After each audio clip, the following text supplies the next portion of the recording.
Hey friends! Glad you're here at Super Harry. We've cooked up something special.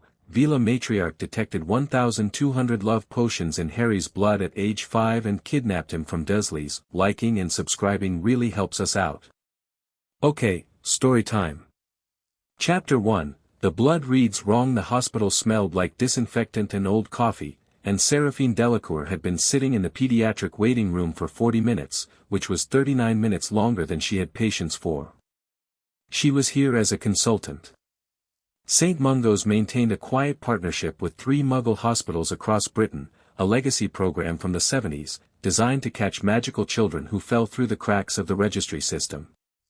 Seraphine had been doing this work for 11 years, mostly because no one else in the French magical establishment wanted the job, and she had a particular talent for sensing magical signatures in suppressed or dormant states.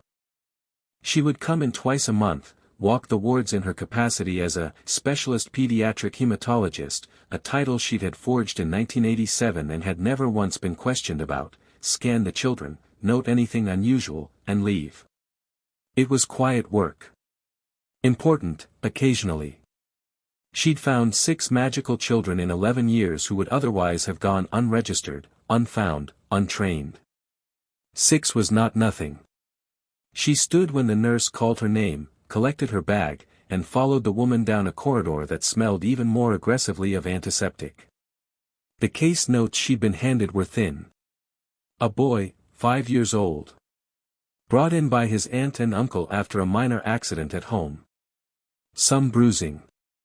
A cut above the left eyebrow that had been glued shut by the time the family arrived. The attending physician had flagged the visit for her because the boy's blood work had come back strange, markers that didn't correspond to any known deficiency or condition, arranged in patterns the lab technician had described, with visible discomfort, as almost crystalline. Seraphine pushed open the door. The room had 2 chairs, a narrow examination bed, and a window that looked out onto a brick wall.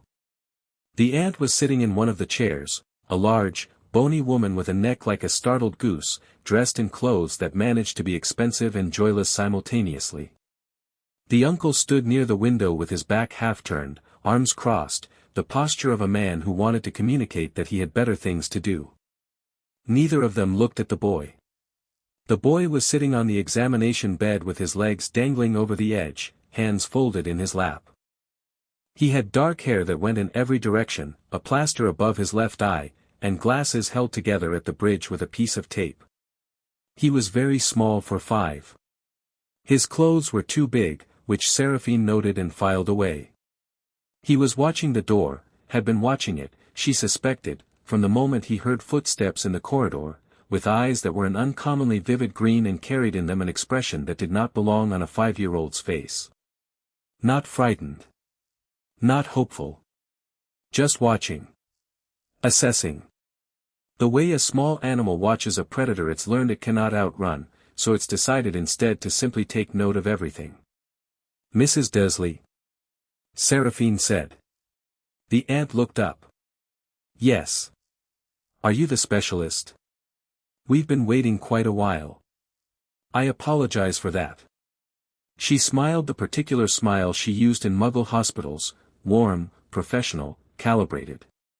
She set her bag on the small rolling table near the bed and turned toward the boy. Hello.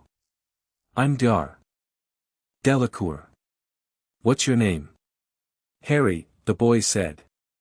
Harry. Do you mind if I have a look at you, Harry? He considered this. Not performing consideration, actually thinking about it, which was also wrong for a 5-year-old, or at least unusual enough that Seraphine found herself reassessing. Then he said, all right, with the careful politeness of someone who has learned that the cost of refusal is higher than the cost of compliance. She reached for the standard medical torch on the table, clicked it on, and began the usual checks, eyes, ears, the glued cut on his forehead. All routine. All cover.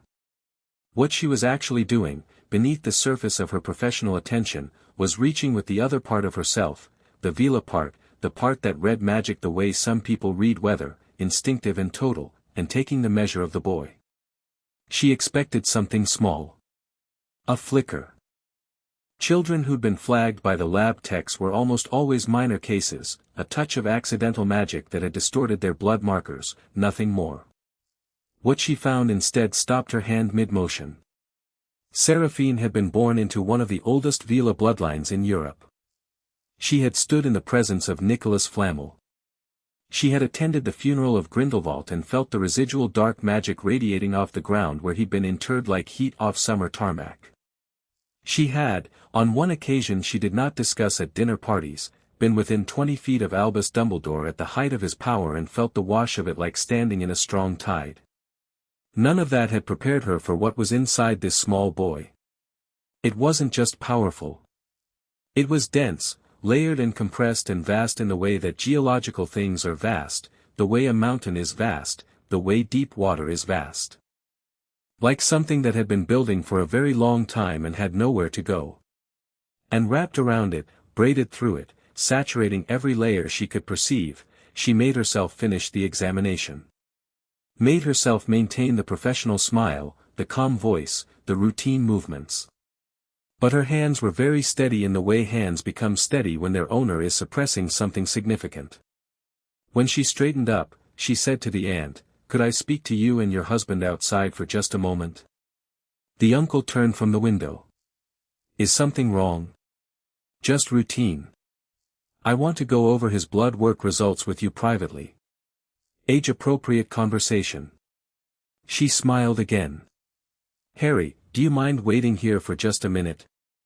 Harry said, "No, ma'am," in his careful voice and folded his hands back in his lap.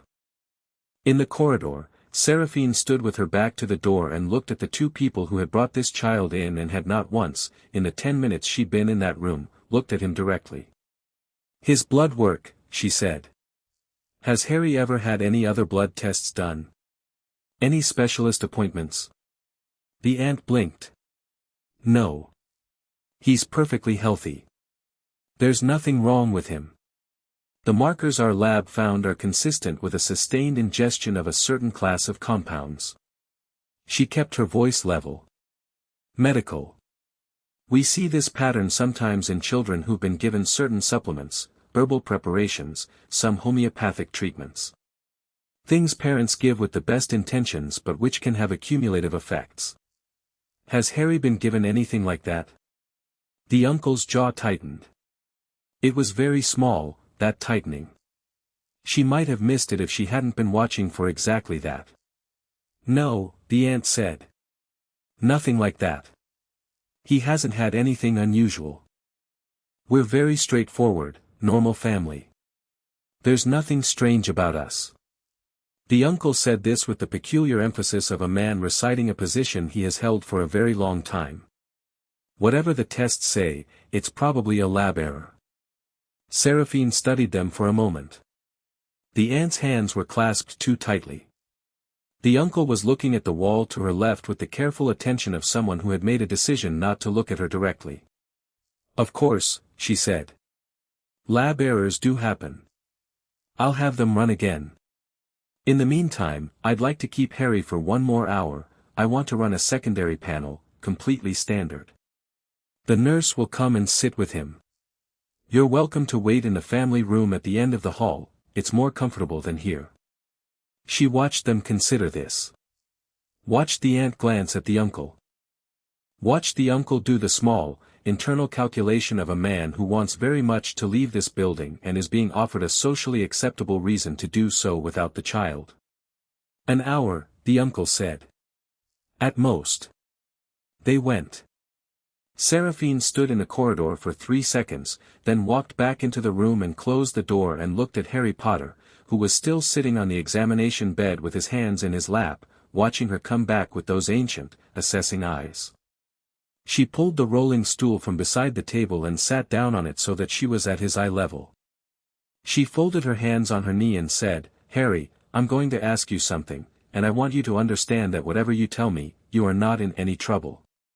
Do you understand?" He considered her. "Yes. Do you know what magic is?" The change in his face was very small, a fractional stillness, a tightening around the eyes. "Not surprise." More like someone who has spent a long time waiting to hear a particular word and is now recalibrating around its arrival. Aunt Petunia says there's no such thing. What do you think?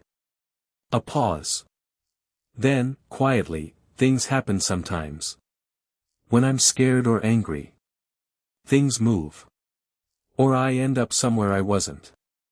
Yes, Seraphine said. That's magic.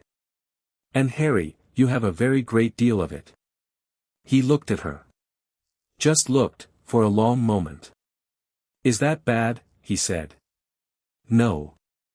She said it without hesitation. It is not bad. But someone has been trying to make it smaller. She held his gaze. For a long time. Since before you can remember. She watched him absorb this. Watched him not cry, not panic, not demand explanations. He just sat with it, the way he seemed to sit with everything, receiving information and processing it and filing it somewhere inside himself where she could not see. The blood test, he said. He was 5 years old. That's what it showed. Yes. The medicine in my blood. Something was put in your food or drink. Over a long time. It was meant to keep your magic quiet. She paused. Do you know who might have done that? He didn't answer. But he looked, for just a moment, toward the door where his aunt and uncle had gone. That was answer enough. Seraphine breathed in through her nose, slowly. The Veela part of her, the part that was 3,000 years old and had very clear opinions about the protection of magical children, was doing something that felt disturbingly like a war drum. She had spent 63 years learning to keep that part of herself in a professional register. Right now it was not interested in being professional. She thought about what she had sensed inside this child. She ran the count again, because she had learned long ago never to trust a first reading on something that significant. The potions were not one type. They were layered, at least 4 distinct compounds, all variations on the same basic suppressant formula, escalating in dosage at intervals that suggested someone had been adjusting the recipe as his natural magic grew stronger and began breaking through. The oldest residue, the stuff soaked deepest into the cellular structure of his blood, dated back far enough that Harry would have been, months old. Perhaps younger. And beneath all of it, that vast, dense, impossible thing, compressed down to a fraction of itself and still reading, on her Veela senses, like a small star. She stood up. Harry, she said, I'm going to take you somewhere safe. I'm going to explain everything to you on the way. But I need you to trust me for the next 10 minutes, and I need you to do exactly what I say. Can you do that? He looked at her for a very long moment. Then he said, will I have to go back to Privet Drive? No. Something happened in his face then, small, quickly controlled, but she saw it. Not relief exactly. More like the very careful lowering of a weight he'd been carrying so long he'd forgotten it wasn't part of his body. Okay, said Harry Potter. She opened her bag. The bag had a false bottom. She was a Veela consultant for a clandestine magical outreach program. Of course it had a false bottom, and from beneath it she took a small vial of potion the color of deep amber, a folded piece of parchment, and a brass coin etched with a compass rose. She handed the vial to Harry. This is going to taste like oranges and it's going to feel warm. It won't hurt. He took it without question, uncorked it with small precise fingers, and drank it. It was a concealment potion, lightweight, an hour's duration, enough to blur his features in Muggle memory so that no CCTV footage would produce anything useful. He made a small face at the taste, which was actually not much like oranges at all, and handed the vial back. Good, she said. She pocketed the brass coin, picked up her bag, and held out her hand. He slid off the examination bed and took it. His hand was very small in hers. She noticed, when he gripped her fingers, that there was a faint, almost electrical warmth to his skin, not fever, but the ambient warmth of magic that had been compressed for years, beginning to notice it had room to move. Even through the potion still clearing his blood. Even now. She walked him out of the room, down the corridor, past the desk where the nurse was absorbed in paperwork, and out through the side exit that she'd noted when she arrived because she always noted exits, and through a service door that opened onto a narrow side street, and then they were outside in the cool October air with the hospital behind them. She kept walking. He kept pace without being asked, quiet and sure-footed. 2 streets over, she ducked into the narrow gap between a newsagent and a dry cleaner, checked the street in both directions, and activated the brass coin. Port keys were technically illegal without a ministry permit. She had a ministry permit. The permit was French, and the British ministry did not, as a general rule, accept French magical travel permits without a 2 to 6 week processing window, which was why she had never bothered to tell them about this particular coin. The pull took them both at once, that horrible lurching sensation that she had never, in 40 years of using port keys, fully acclimatized to, and then the grey London street was gone and the air smelled of pine and cold water and the mountains that lived on the horizon of the Delacour estate in the Haute-Savoie. Harry stumbled slightly on landing. She steadied him with a hand on his shoulder. He looked around at the wide stone courtyard, the dark tree line, the pale shape of the house through the early evening light, and was quiet for a moment. "France," she said. "Oh," he said. And then, with perfect 5-year-old practicality, "I've never been to France." "No. You'll find it different from Surrey." She started toward the house. "Come." The house was old. 3 stories, built from the pale limestone that was native to this part of the Alps, with deep-set windows and ivy on the south wall that had been growing there since before the Revolution. Inside, it was warm and smelled of wood smoke and something cooking, and the walls of the entrance hall held portraits that moved. They always looked at newcomers, the portraits, with that particular curious intensity of painted subjects with nothing else to do. Seraphine did not stop in the entrance hall. She took Harry through to the kitchen, because the kitchen was where the house felt most like itself, and because she needed coffee, and because she thought Harry probably needed food. She was right on the second count. When she set a plate in front of him, cold chicken, bread, sliced apple, because it was what was immediately available and she was not interested in elaborate preparation, he ate with the focused, unself-conscious efficiency of a child who has not always been certain when the next meal was coming. She watched him eat and thought about what she was going to do next. She had technically just kidnapped a child from a Muggle hospital. The British magical authorities would note Harry's absence from his designated guardian address within, she checked her internal calculation, probably 48 hours, once Dumbledore's monitoring charms registered disruption. She had perhaps a week before the French ministry received a formal inquiry.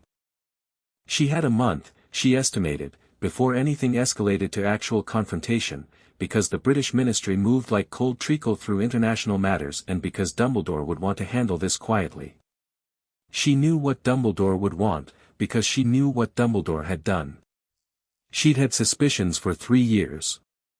The blood tests today had confirmed them. Those potion compounds, she recognized the underlying formula because it was old, pre-modern, the kind of recipe that existed in 3 places, deep in Hogwarts' restricted alchemical library, in the archives of the French Academy, and in the personal collections of perhaps a dozen old-line pure-blood families. It was not something you stumbled across. It was not something you brewed accidentally.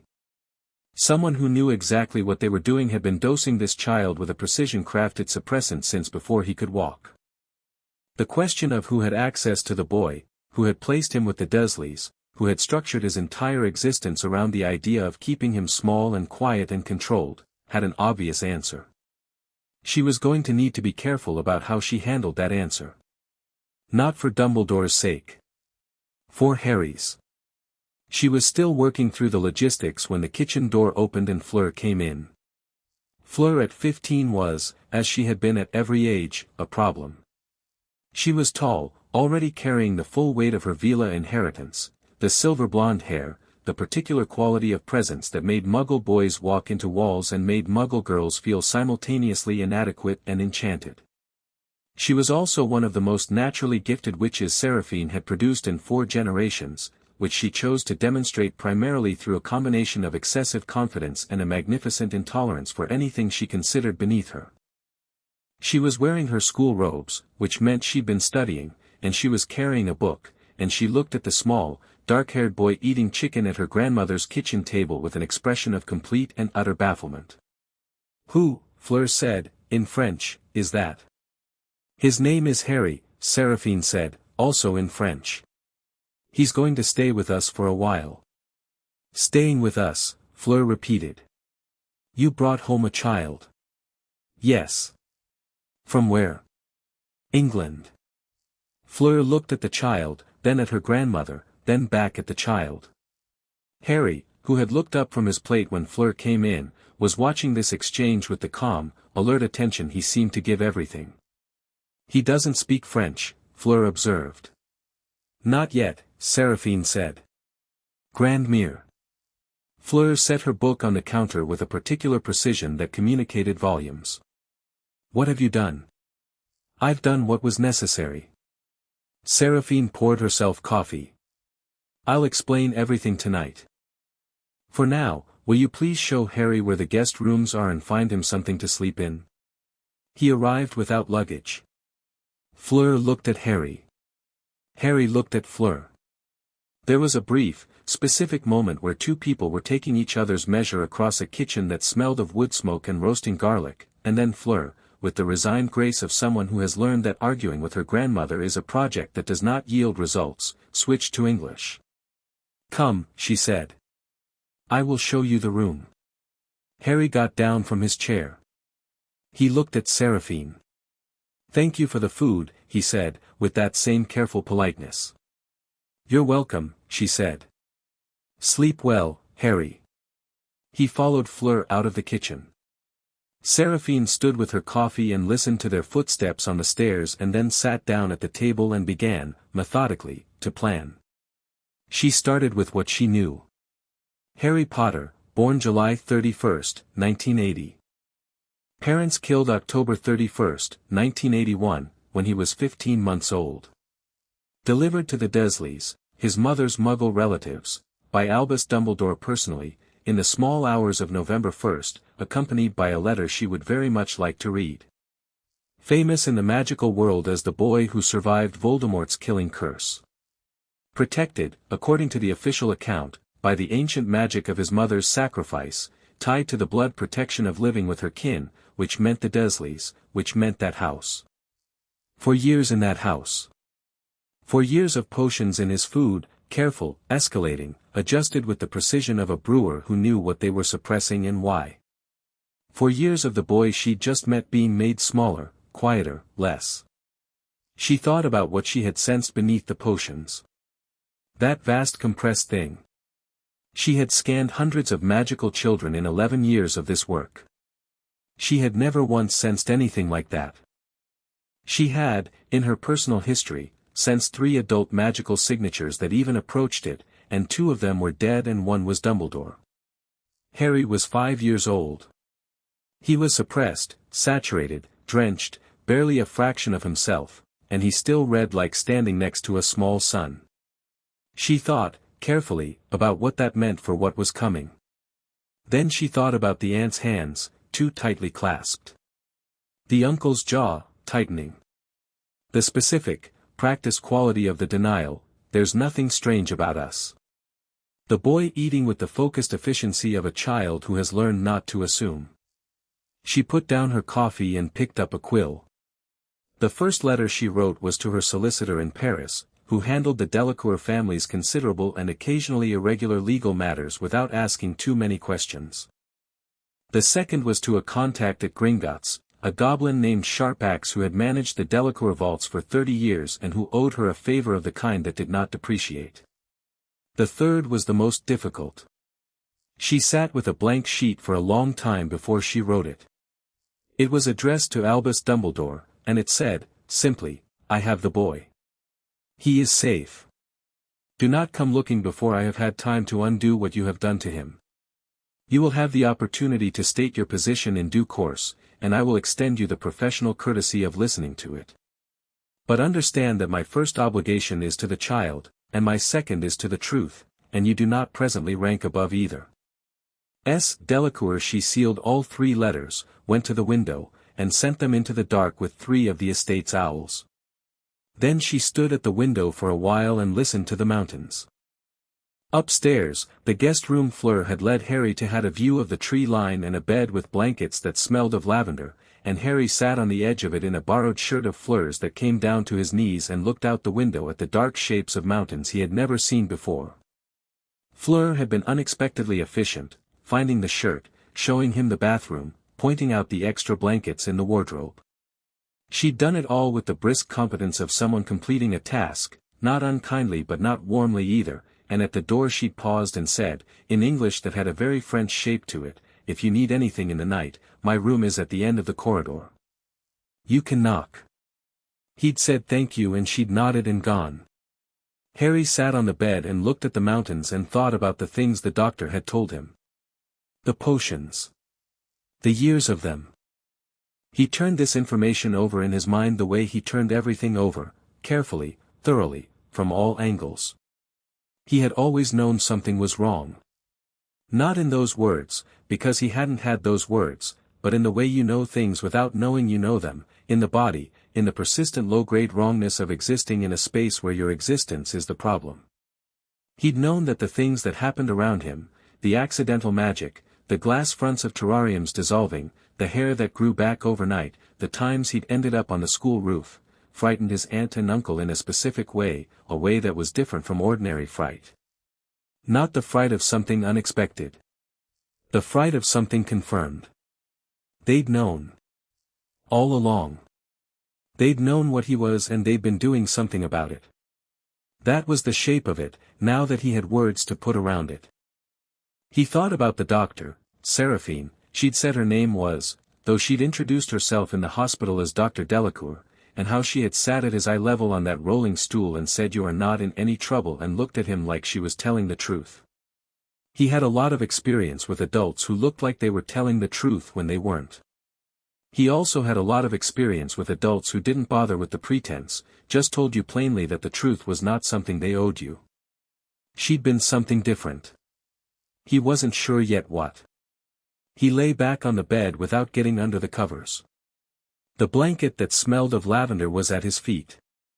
Outside, the mountains were dark shapes against a sky with more stars than he'd ever seen over Privet Drive. His magic, and it was strange and new and also somehow completely natural to think of it as his magic, a thing that was his, not a defect or a problem or a wrongness but a thing that belonged to him, his magic felt different tonight. He didn't have words for this either, not really. But it was like a room that had been very still and airless for a long time, and someone had opened a window, and the air was moving, just slightly, just at the edges. He fell asleep faster than he usually did. In the morning, he'd ask Seraphine what she'd meant when she said he had a very great deal of it. He'd ask carefully, all of it, the way he asked things, thoroughly and from all angles. He had a feeling she would tell him the truth. He had also learned that he could be wrong about people. But the mountains were there in the dark beyond the window, solid and old and not caring one way or another about a small boy in a borrowed shirt, and something about that was, unexpectedly, all right. Seraphine, downstairs, finished her coffee and took out a 4th sheet of parchment. This one was to her contact in the Department of Magical Records in Paris, a woman named Odette who had access to the International Registry of Dark Magical Compounds and who had, on 2 previous occasions, helped Seraphine establish the provenance of illegal potion residue. She needed a full alchemical analysis of what was in Harry's blood. Not just the signature, the recipe. The specific compound ratios, the modification history, the fingerprint of the brewer. Because the potions were too sophisticated, too precisely tailored, too well maintained over too long a period to have been brewed by someone with only passing knowledge of suppressant magic. Someone with deep knowledge had done this. Someone with resources, with access, with the kind of patience that came from absolute certainty in the rightness of what they were doing. And whoever they were, Seraphine intended to know their name before she was done. She sealed the 4th letter and sent the last owl into the dark. Then she went to bed, because she was 63 years old and she had just committed international child snatching on behalf of a 5-year-old she'd known for 4 hours, and tomorrow was going to be complicated, and there was no point in meeting complicated tired. She slept well. She usually did. In the portrait at the foot of the stairs, a painted woman in 18th-century Delacour grey watched the house settle into quiet and said to no one in particular, "She's done it again." The portrait next to her, a man with Seraphine's bone structure and kind eyes, said, "She was always going to." The boy. "Remarkable," the painted man said. "Even from here." The house was quiet. The mountains were quiet. In the guest room at the top of the stairs, Harry Potter slept without nightmares for the first time in his remembered life, and outside, somewhere in the dark over the channel, 3 owls flew east.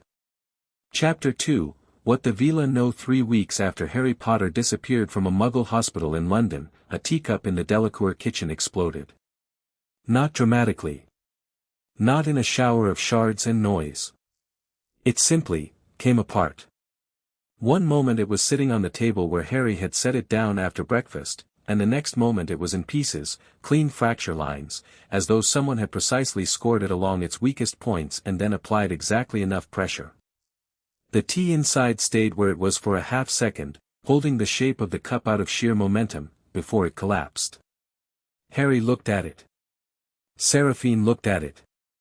Fleur, who had been in the doorway and had seen the whole thing, said nothing.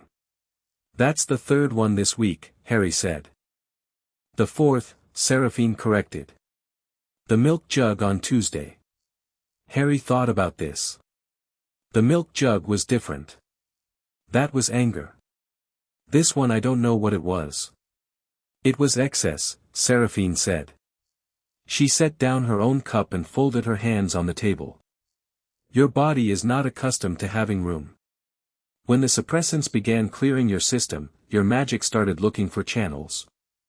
The objects are what it finds first, before you develop control." "How long until I have control?" "Faster than it should take, I suspect." She studied him across the table. "Which is going to present some unique challenges." Harry absorbed this in his particular way, receiving it, turning it, filing it.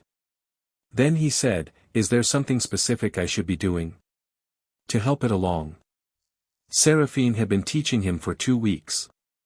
Not formally, she didn't believe in formal instruction for children who were still integrating a fundamental change in their internal landscape. But she had been talking to him, walking the grounds with him in the mornings, setting small structured exercises that she framed as games because she was not stupid about how children learned. She had expected these exercises to take weeks to show results. He'd broken through the first one in 40 minutes.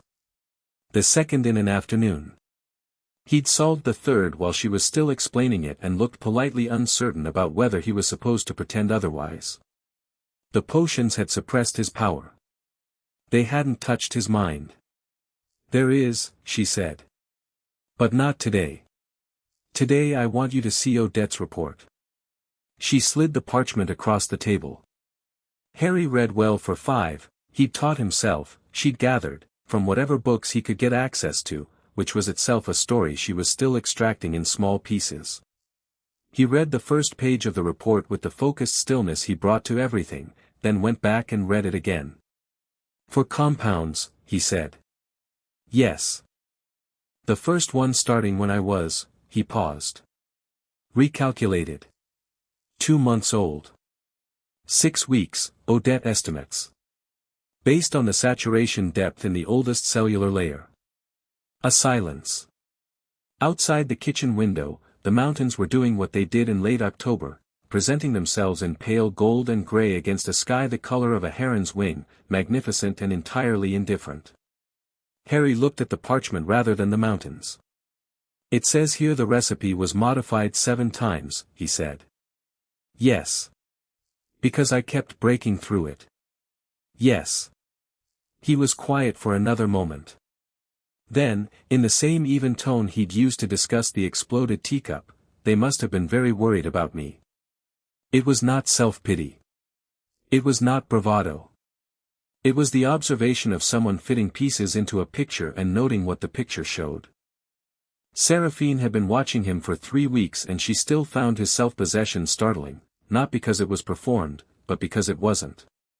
He was genuinely like this. The most natural explanation was that he had learned, very young, to take the world's information in without visible reaction, because visible reactions had costs he couldn't afford. She was going to need to address that at some point. Not today. Someone was, she said. The question of who is what I've been working on. The formula is not Dumbledore's work, it predates him, and frankly the potion's mastery required is beyond his particular strengths. He's many things. A master brewer is not one of them. Harry looked up from the parchment. Then who? Someone with access to a pre-modern alchemical library and 50 years of practice at this specific discipline. She paused. There are not many candidates. Do you know which one?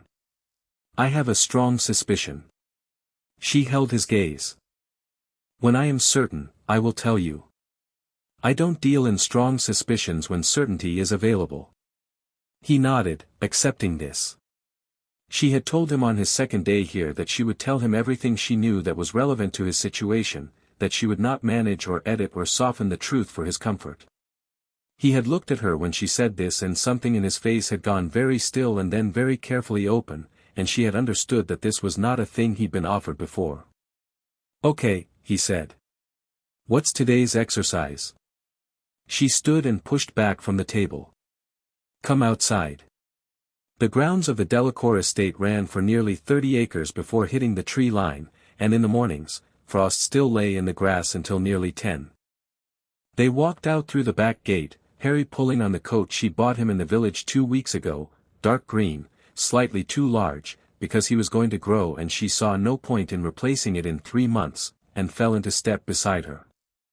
She had learned his pace in the first few days.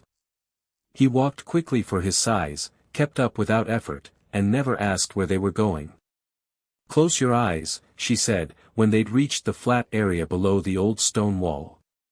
He did. Tell me what you feel. A pause. Cold. The grass is different under my feet than the flagstones were, softer but also wetter. There's something moving in the tree line, an animal, something medium-sized. A bird somewhere high, 2 or 3 of them. Another pause. You. What do you mean, me? He considered this. You're warm. Not physically. But you read warm. Like something that's alive and knows it. She had not told him about Veela senses.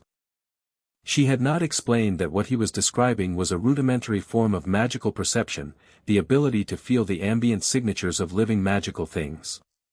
She had set the exercise to see if the ability was there and nascent. It was, apparently, neither nascent nor rudimentary. Open your eyes, she said. He did. The morning light caught his glasses and turned them briefly into 2 small mirrors. He waited. What you just described, she said, is something that takes most witches and wizards years of dedicated practice to develop, if they develop it at all. You just did it on your first attempt, without instruction, and described it accurately. He thought about this. Is that because of the thing in my blood? The amount of magic? Partly. Your sensitivity is proportional to your capacity. The more you have, the more finely you can read it in others. She turned to look at the mountains. It also means other people will be able to read you. Not as accurately, because very few people have your range. But they will feel you before they see you. They will know something significant is approaching. That seems like a disadvantage. Only if you're trying to hide. She looked back at him. Are you? He was quiet for a moment. Then, I've been hiding my whole life. I know. She said it without softness but not without care. And I am telling you that the hiding is over, because there is no longer any point to it. What you have cannot be hidden from anyone with the sense to look. So we are not going to practice hiding it. We are going to practice using it.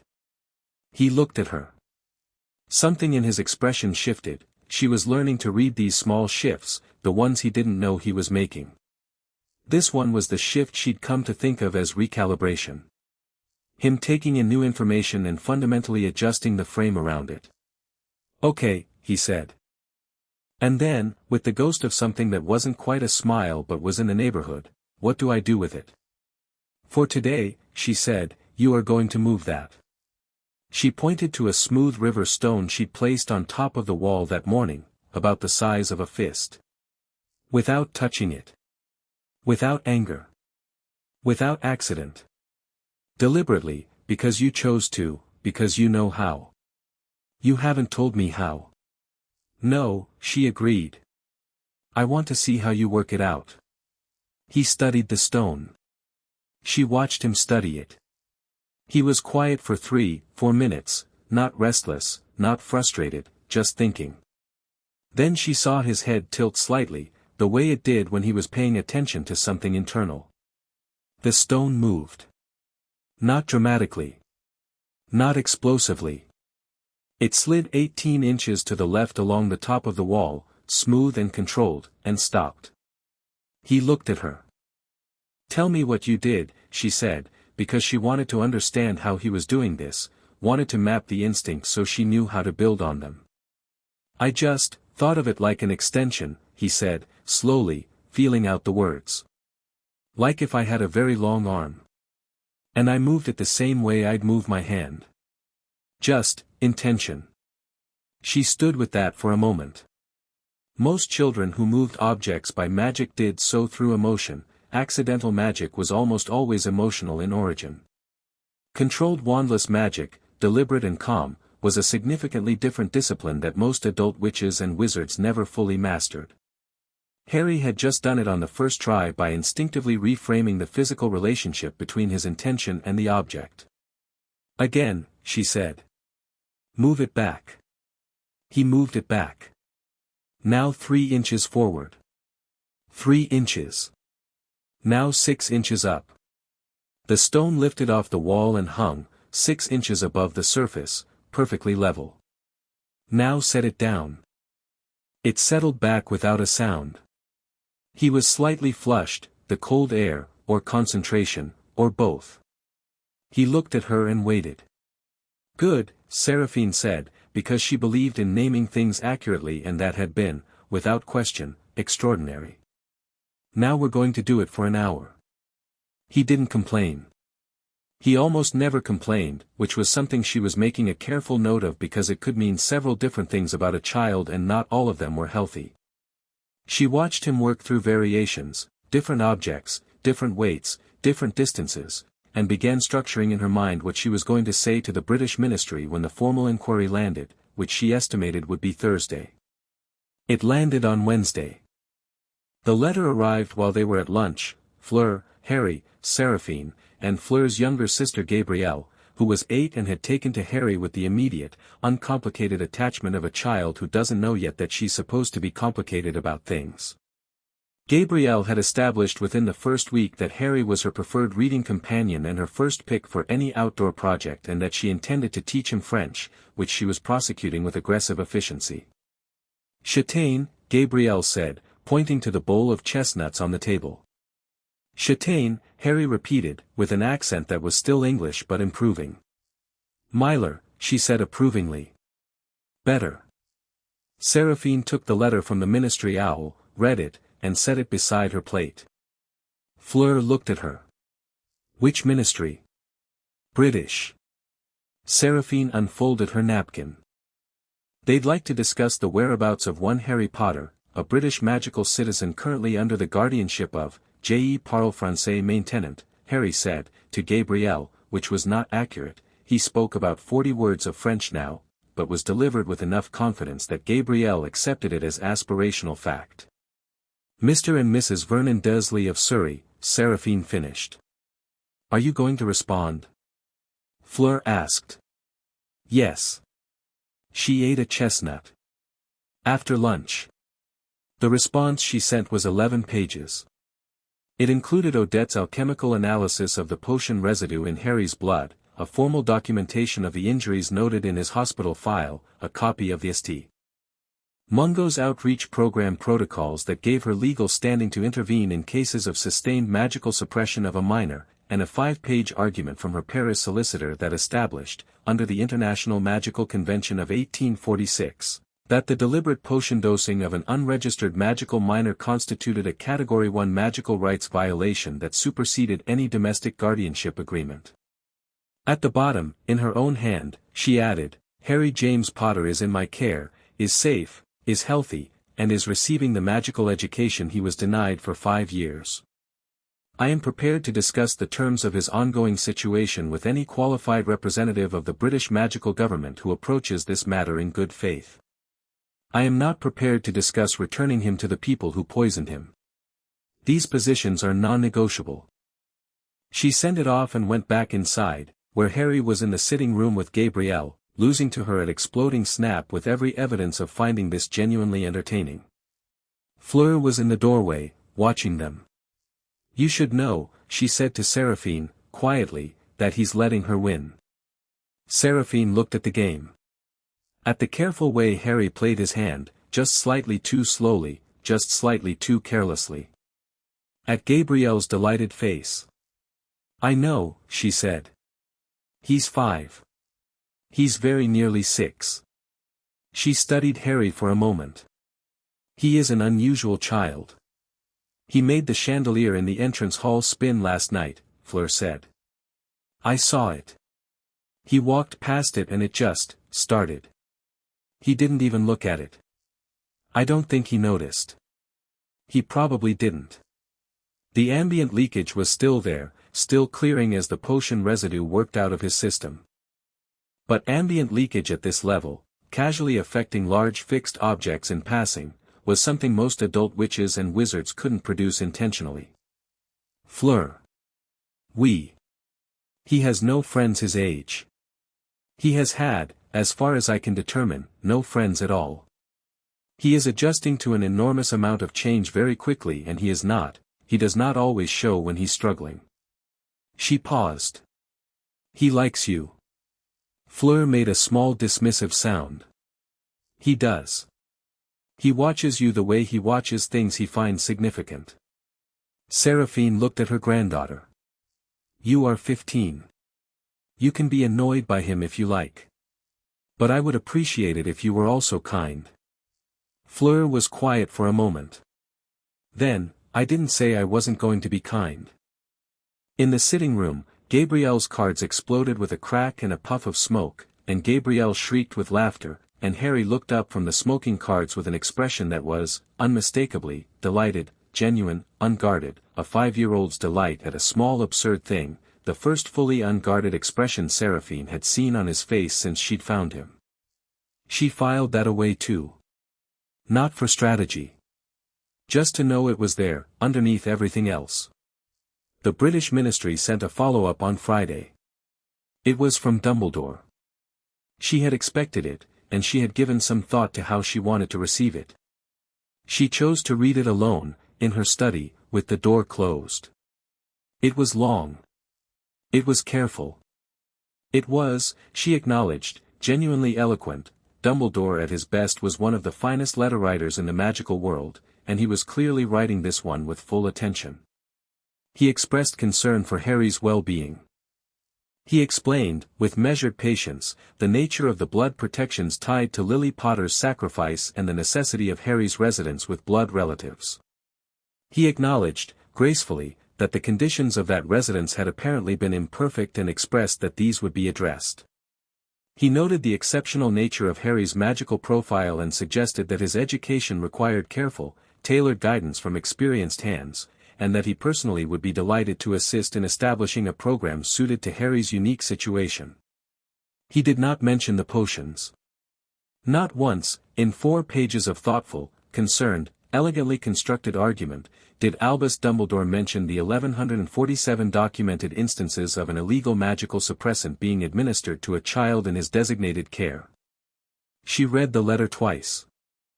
Then she set it down and sat with her hands flat on the desk for a moment, because she was 63 years old and she had a great deal of experience with the particular anger she was feeling right now, and she had learned long ago that anger acted on in the immediate moment was anger misused. Then she picked up her quill. Her response was 3 sentences. You did not mention the potions. I think that is because there is no version of mentioning them that serves your position. I'd like you to think about what that tells both of us about the strength of your position. She sent it, and went downstairs, and found Harry in the kitchen with Fleur. This was newer, the kitchen time with Fleur. It had started 5 days ago when Harry had wandered in looking for something to eat at 11 at night and found Fleur already there, eating bread and reading. They had sat in comfortable parallel silence for 20 minutes before Fleur had pushed a book across the table to him without explanation. He'd taken it without explanation. They'd each read their respective books until Fleur said it was late and he should sleep, and he'd said good night and gone upstairs, and the next night he'd come back and she'd already been there. Tonight they were not reading. Harry was sitting on the counter, which Seraphine had told him 3 times not to do and was increasingly certain she was never going to stop him doing, and Fleur was at the stove doing something with eggs, and they appeared to be in the middle of a conversation. But why does it matter what house you're sorted into? Harry was saying. Because each house has a character, and the character tells you about the person. Fleur cracked an egg with one hand, which she had been able to do since she was 10 and was aware was impressive. A Ravenclaw thinks differently than a Hufflepuff. That seems like it makes it easy to put people in boxes. Fleur gave him a look. It was the look she deployed when she thought someone had said something technically correct but for inadequate reasons. Harry, to his credit, held it without flinching. It is not about boxes. It is about recognizing where someone belongs. What matters most to them? What would I be? Fleur considered him. She did it seriously, which Harry seemed to appreciate. I don't know yet, she said, finally. You're hard to read. You're the third person to tell me that. Who were the others? My primary school teacher. And a dog. Fleur stared at him. A dog. He used to bark at everyone on the street. He never barked at me. The owner said it was because he couldn't figure me out. The dog had better instincts than most people, Seraphine said from the doorway. Harry looked over. He'd known she was there, she'd watched his head shift slightly when she stopped in the corridor, 3 seconds before she'd stepped into the doorway. That awareness, that passive sensory field, was getting wider and more precise every day. Fleur says I'd be hard to sort, he said. Fleur is right. She came in and took the stool at the end of the counter. The sorting is designed for children who have had ordinary magical development. Children whose primary emotional and magical drivers are already established and readable. You are going to be interesting for the hat. Is that a problem? It's an opportunity, she said. Which is what most people call a problem when they don't want to deal with it being difficult. Harry laughed. It was small and quick, more breath than sound, but it was real. Fleur looked faintly surprised. Seraphine had noticed that his genuine laughter still caught people off guard, as though they'd stopped expecting it and then didn't know what to do when it arrived. Get off the counter, Seraphine said to him. Your eggs are ready. He got down. She noted, as he did, that he floated himself down rather than jumping, not deliberately showing off, just the lazy efficiency of someone for whom it was easier than using his legs. The ambient leakage was integrating. Becoming less leaked and more simply available, a permanent adjustment of his relationship to gravity and matter that was going to become someone else's problem eventually, when he was in public. She was looking forward to it, in a specific, private way she didn't advertise. The following Tuesday, a man operated into the Delacour estate's outer grounds. He was past the main ward line, which meant he had ministry clearance or a very good ward-breaking kit, and given his age and bearing, she suspected the former. She saw him from the upstairs window, coming across the frost-pale grass with his hands in his coat pockets and his silver hair loose around his shoulders, and she knew exactly who he was before he reached the door. Abraxas Knott. 71 years old. One of the last living members of the Wisengamot's old guard, the patrician generation that had survived both Grindelwald and Voldemort and come out the other side still holding their vaults and their titles and their belief in the fundamental rightness of their own judgment. She'd been expecting him. Not so soon, but she'd been expecting him. She went downstairs and opened the door before he knocked. He was tall, still, with the aristocratic bone structure of old pureblood families and eyes the color of aged pewter. He looked at her with the careful, neutral assessment of a man who had spent 70 years reading rooms. "Madame Delacour," he said. "Thank you for seeing me." "You operated into my grounds without invitation," she said. "But you're here now. Come in." She took him to the study. Not the sitting room was too warm, too comfortable, too full of Gabrielle's books and the wool throw Harry had claimed off the armchair and never put back. The study was the right room for this conversation. She did not offer tea. Not sat in the chair across her desk and looked around the room with the unhurried ease of a man who has sat in many powerful people's studies and considers himself equal to all of them. She let him look. Then she sat down and folded her hands and waited. "The boy," he said. "Yes. I want you to understand that the measures taken were not," he paused, choosing. "They were not intended as malice. They were intended as management." "Management," she repeated. "Of a child. Of a situation." He met her eyes. "You've seen what's in his blood, Madame Delacour. Not just the potions, the thing underneath. You felt it. I know you did, because there is no other reason you would have acted so quickly. Whatever your official reasoning about the potions," a small, precise gesture toward her filing cabinet, "the potions are not why you took him. You took him because you felt what he is and you understood what it means." She said nothing. An unrestrained magical signature of that magnitude, not said, in a child who has no guidance, no context, no training in either the responsibilities or the political realities of his position. Do you understand what that becomes? Not what it might become. What it becomes. Without structure. Without management. "A person," she said. He looked at her. "Without management," she said, "it becomes a person. Which is what he is. Which is, I suspect, exactly what frightened you." A silence. Nott's expression didn't change, but something in it settled, the small, subtle shift of a man who has confirmed a suspicion. "You don't fear it at all," he said. "I find it remarkable." "You find a child who can level a building remarkable." "I find a child who floats himself off countertops when he's feeling lazy and figures out wandless levitation in 45 minutes remarkable, yes." She held his gaze. "I find a child who was systematically poisoned from 6 weeks of age to keep him controllable remarkable. I find the people who made that decision, and the certainty they must have had in the rightness of it, remarkable in a different sense." Nott was quiet for a moment. "How many people know about the potions?" "Increasing numbers," she said pleasantly. "Madame Delacour." He leaned forward slightly. Not threateningly, he was too old and too careful for that. More the posture of a man making a genuine argument. "I am not your enemy here. I am telling you that there are others involved who are not going to be satisfied with letters and legal arguments. Who have been watching the boy's situation for years and who will not simply accept a change in the arrangement." "Who?" she said. He didn't answer. She looked at him for a long moment. "Mr. Nott," she said.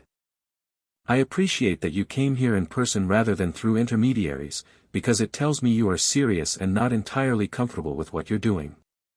I am going to be direct with you in return. I know you were involved in the creation of the suppressant formula. I do not yet know the full extent of the conspiracy, who else was involved, what Dumbledore knew and when, what the original trigger was for the decision to begin the potions. But I am going to know. And when I do, every piece of that information will be in the hands of every authority and journalist I can reach. Unless..." She paused. "Unless you come to me first and tell me everything. Every person involved. Every conversation. Every modification to the formula. Every decision made about Harry Potter since the night his parents died." He studied her. "And in exchange?" In exchange, I am not your enemy here either. She held his gaze. The people who acted out of genuine fear for a situation they didn't understand are not the same as the people who acted for power or convenience. I can make that distinction. Courts often can't. He was quiet for a very long time. Then he stood, buttoned his coat, and said, "I'll think about it." "Don't think too long," she said. "My patience with this particular situation has a definite horizon." He left. She listened to the crack of his disapprobation from the outer grounds and sat for a moment in the quiet study. Then she opened the study door and found Harry sitting on the floor in the corridor outside it, back against the wall, book open in his lap. She looked at him. "I wasn't eavesdropping," he said. He paused. "I could hear through the door anyway. The walls are old." She considered him for a moment. "What did you hear?" "That someone was scared of me," he said, and decided that meant they should make me smaller. He looked at the book, not reading it, just looking at it. "Was that one of the people who made the potions?" "Yes." "He didn't seem evil." "No." "That's almost worse, isn't it?" he said. "Not a question." She sat down on the floor next to him, because she was 63 and it was cold and the stones were hard, but he was 5 and she was not going to stand over him for this conversation. "Yes," she said. "It is. Malice is simple. Certainty is harder to argue with." He was quiet. "Then, what does unrestrained magical signature mean?" "Technically, it means your magic, uncontrolled, makes itself known to anyone with the sense to feel it. Like a lighthouse." "Yes. Exactly like that." He thought about this. "Lighthouses are useful." "They are," she agreed. "They're not subtle." "No. They aren't." She looked at him sideways. "Does that bother you?" He considered the question with his usual thoroughness. Outside, the wind had picked up, and they could hear it moving through the pine trees at the edge of the grounds, that low, continuous sound like something breathing. "No," he said finally. "I don't think it does." She nodded. "What do we do now?" he asked. "You," she said, "are going to learn French. Properly, not just the 40 words Gabrielle has taught you. And you are going to continue the exercises, and you are going to eat enough, which you still aren't doing consistently. And you are going to go to the village with Fleur tomorrow because she is going to get you a proper coat that fits, because that one is still too large. It'll fit in a few months," he said. "In a few months you'll need a new one." He almost smiled. "What are you going to do?" She said, standing and brushing stone dust from her trousers, "am going to start making life very uncomfortable for everyone who thought that managing you was ever going to be an option." She offered her hand. He took it and she pulled him to his feet, and he was very small still, small enough that it reminded her, sharply and without warning, of her daughter at this age, the daughter she'd lost at 32 to a curse she could have blocked if she'd been a half-second faster. She kept her expression neutral because this was not the moment and he was not her daughter and he didn't need her grief in addition to his own adjustments. But she held his hand a moment longer than necessary before letting go. He looked up at her. He didn't say anything, because he was very good at knowing when something didn't need words. She nodded at the corridor. "Allez," she said. "Go." He went. Chapter 3, Old Debts. Abraxas Knot came back on a Thursday. He didn't apparate into the grounds this time. He sent an owl first, a formal, cream-colored envelope with the Knot family seal pressed in dark wax, and it arrived at breakfast while Gabrielle was attempting to teach Harry the French word for persimmon, which was proving contentious because Harry kept pronouncing it in a way that sounded like a different fruit entirely, and Gabrielle kept correcting him with the patient authority of an 8-year-old who has decided she is a teacher. Seraphine read the letter, folded it, and set it by her coffee. "He's coming Friday," she said. Fleur looked up from her book. "Not?" "Yes. He says he wants to talk." She picked up her coffee. "He says he wants to bring someone with him." Who? He doesn't say. She looked at the letter again. Which is interesting.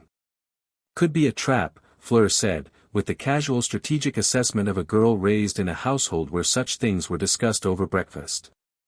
It could be. Seraphine drank her coffee. It isn't. Harry had stopped the French lesson and was watching this exchange. Gabrielle, recognizing the end of a tutorial session, reached across him for the bread. He'd been like this for 3 days now, slightly quieter, slightly more watchful than usual, which she'd noticed because she always noticed and because quieter than usual in Harry was a meaningful register. He was processing Nott's first visit. Fitting it into the larger architecture of what had been done to him, finding the load-bearing walls of it, assessing where the structure was weakest. She let him process. She didn't push. After breakfast, she walked with him to the flat area below the stone wall. The morning was clear and very cold, the sky the specific deep blue of high altitude in November, the frost still thick on the grass. Their breath made small clouds. Harry's coat, the new one Fleur had bought him in the village, which actually fit, was buttoned to the collar. The man from Tuesday, Harry said, as they walked.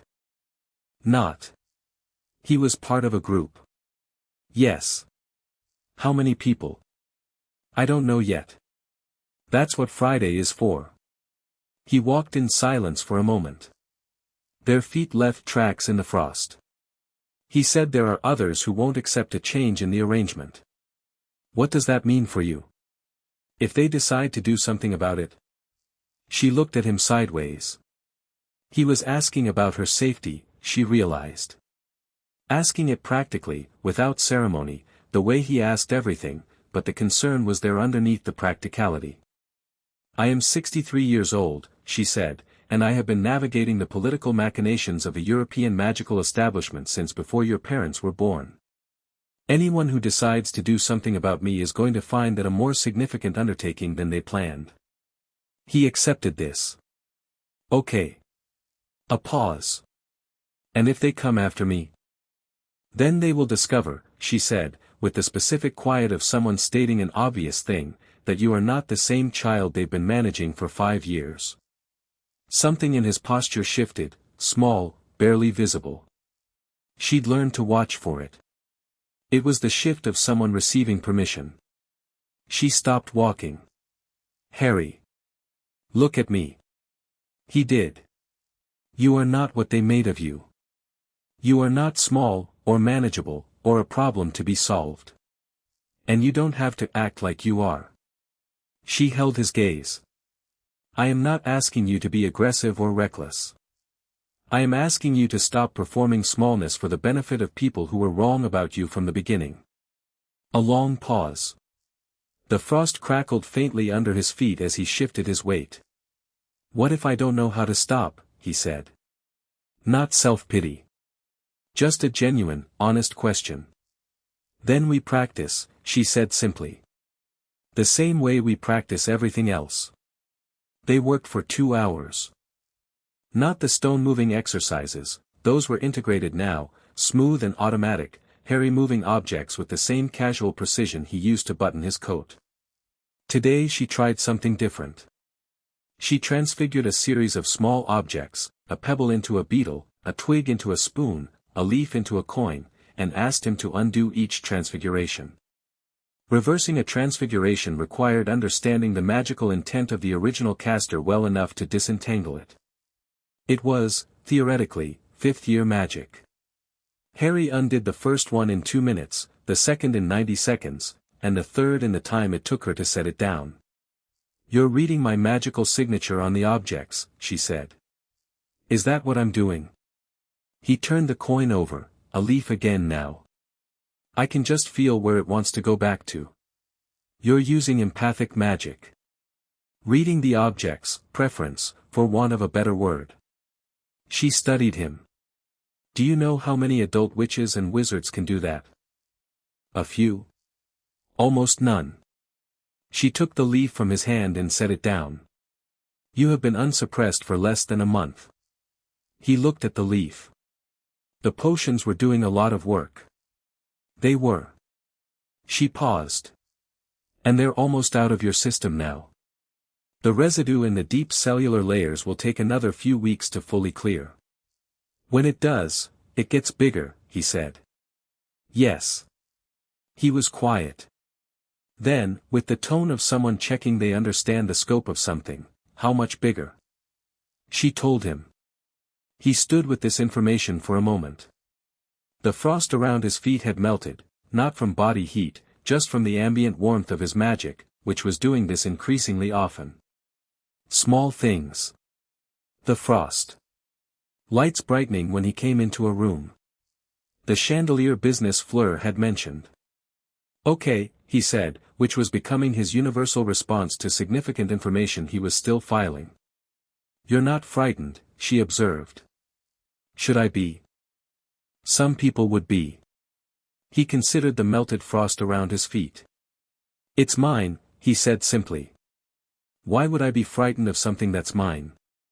She didn't have an answer to that. She wasn't sure one was required. Friday came gray and quiet, a low sky pressing down on the mountains.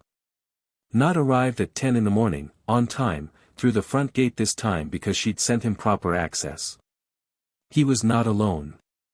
The man with him was older than not by perhaps 10 years, which put him somewhere in the vicinity of 80. He moved carefully, with the specific careful quality of old age maintained by magic, kept functional, kept upright, but with the underlying fragility of very old bones and a very long life. He had a face like a cliff face, all angles and weather, and eyes that were a dark, faded brown. He wore robes of deep charcoal and no jewelry except a ring on his right hand that bore a family crest she didn't immediately recognize. Madame Delacour, not said. This is Aldrich Rosewood. He was, a slight pause, he was there at the beginning. She looked at Rosewood. At the beginning of what, specifically? At the beginning of all of it, Rosewood said. His voice was dry and precise, like pages turning. October 31st, 1981. I was with the group that gathered at Dumbledore's request, the night the Potters died. She let him in. She put them both in the sitting room. Gabrielle was at a friend's house, Fleur was in the village, Harry was in the study, and sat across from them with her hands on her knees. She did not offer tea. All right, she said. Start at the beginning. Rosewood told it well. He had the practice of someone who has been carrying a story for a long time and has organized it into a shape that can be told. He spoke without flourish or apology, which she appreciated, and he did not attempt to excuse what had been done. It had started, as she'd suspected, the night of the Potters' deaths, not from evil but from a meeting of frightened powerful people doing arithmetic. Dumbledore had gathered 9 of them, 3 Wisengamot elders, 2 Hogwarts faculty, 1 ministry undersecretary, 1 representative of the British Gringotts Liaison Office, and Rosewood himself, in his capacity as the most senior living practitioner of bloodline magic in Britain. The stated purpose of the meeting was to establish the nature of what had happened when Voldemort's killing curse had rebounded. The unstated purpose, which became the stated purpose within the first hour, as Rosewood described it, was to address what they now had on their hands. He was not yet 2 years old, Rosewood said, and when I read his bloodline signature, I found, what you found, Madame Delacour.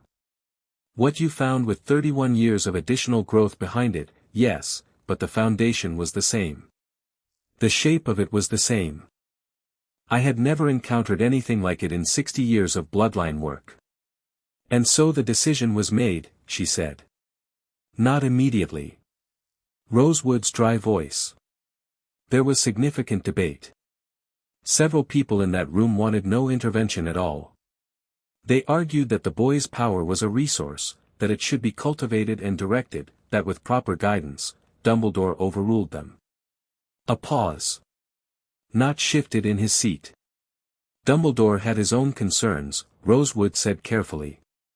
Which were, not the same as ours. Tell me about his concerns. The 2 men exchanged a look. It was quick, barely there, but she caught it, the look of people deciding how much to say about a third party in front of someone who is clearly going to use whatever they say. Dumbledore believed, not said slowly, that the protection the boy carried, his mother's sacrifice, the old blood magic, was fragile in certain specific ways. He believed that Harry, if he became aware of his own power too early, if he grew up knowing what he was and confident in it, might make choices that would interfere with the larger plan. The larger plan, she said. Voldemort is not gone, Rosewood said simply. He has never been gone. The curse rebounding didn't kill him, it merely untethered him. Dumbledore has known this since 1981. He has been working toward a final confrontation for years. And Harry, he paused. Harry is central to that confrontation in a way that requires him to be available for certain outcomes. Available, she repeated. Controllable, not said, and said it with the flat honesty of a man who has decided that honesty is the only remaining useful currency. The word Dumbledore used was guided. The word that was actually meant was controllable. A boy who grows up knowing what he is, what he can do, such a boy makes his own choices. A boy who grows up small and uncertain and grateful for rescue, such a boy follows the rescuer. She looked at them. And the potions, she said. Were my contribution, Rosewood said. He said it without flinching, which she credited him for. Dumbledore did not request them specifically. He requested management. I provided the methodology. The Dursleys were told only that Harry had a medical condition requiring a daily supplement in his food. He paused. They didn't ask many questions. They wouldn't, she said, thinking of the aunt's clasped hands and the uncle's jaw.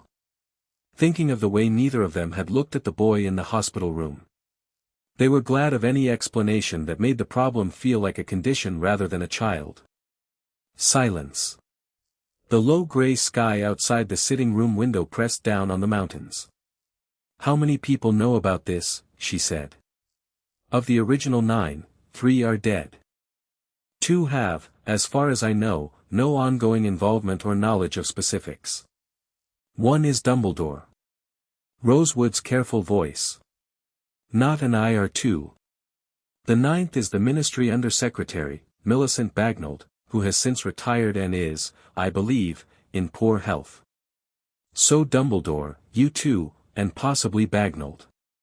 And whoever Dumbledore has confided in since, not said. Which I cannot speak to. He keeps his own counsel. She nodded slowly. Why are you here, she said. Not the official reason, I can read the official reason in the letter. Why are you actually here? What do you want from this? Another exchange of looks.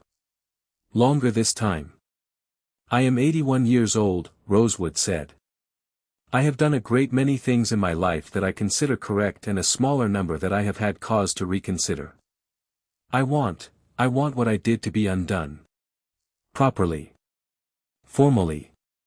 Not covered over. He looked at his ring, turned it slightly on his finger. I want the record to show what happened to that child. Even if the record also shows who made it happen. And you, she said to Nott. Nott was quiet for a moment. Then, I have a grandson. He'll be 11 next year. He'll be at Hogwarts the same year Harry Potter will be at Hogwarts. He looked up. I want the world my grandson enters to be one where this, he gestured, slightly, is not how things work. Where the people with the most power don't get to decide that a child needs to be made smaller for everyone's convenience. She sat with both answers for a long time. I need everything in writing, she said finally. Signed, witnessed, and sealed. Dates, names, amounts, formula specifications, decisions, and who made them. Everything. She paused. And then I need you to sit very quietly while I decide what to do with it, because that decision is mine, and it will be made in Harry's interest, not yours or mine or anyone else's.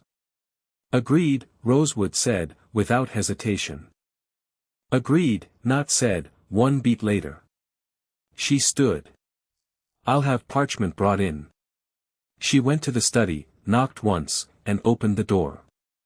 Harry was at her desk, which she had given up trying to prevent. He was reading, not one of the children's books she'd arranged for him, but a volume on advanced elemental magic theory that she'd found him with twice now and had decided not to remove because he was clearly understanding it. He looked up when she came in. "They talked," he said. "They did. All of it?" "Enough." She went to the supply cabinet and took out a roll of parchment and 2 quills. "Harry. In the next hour or so, 2 old men are going to sign documents confessing their involvement in what was done to you.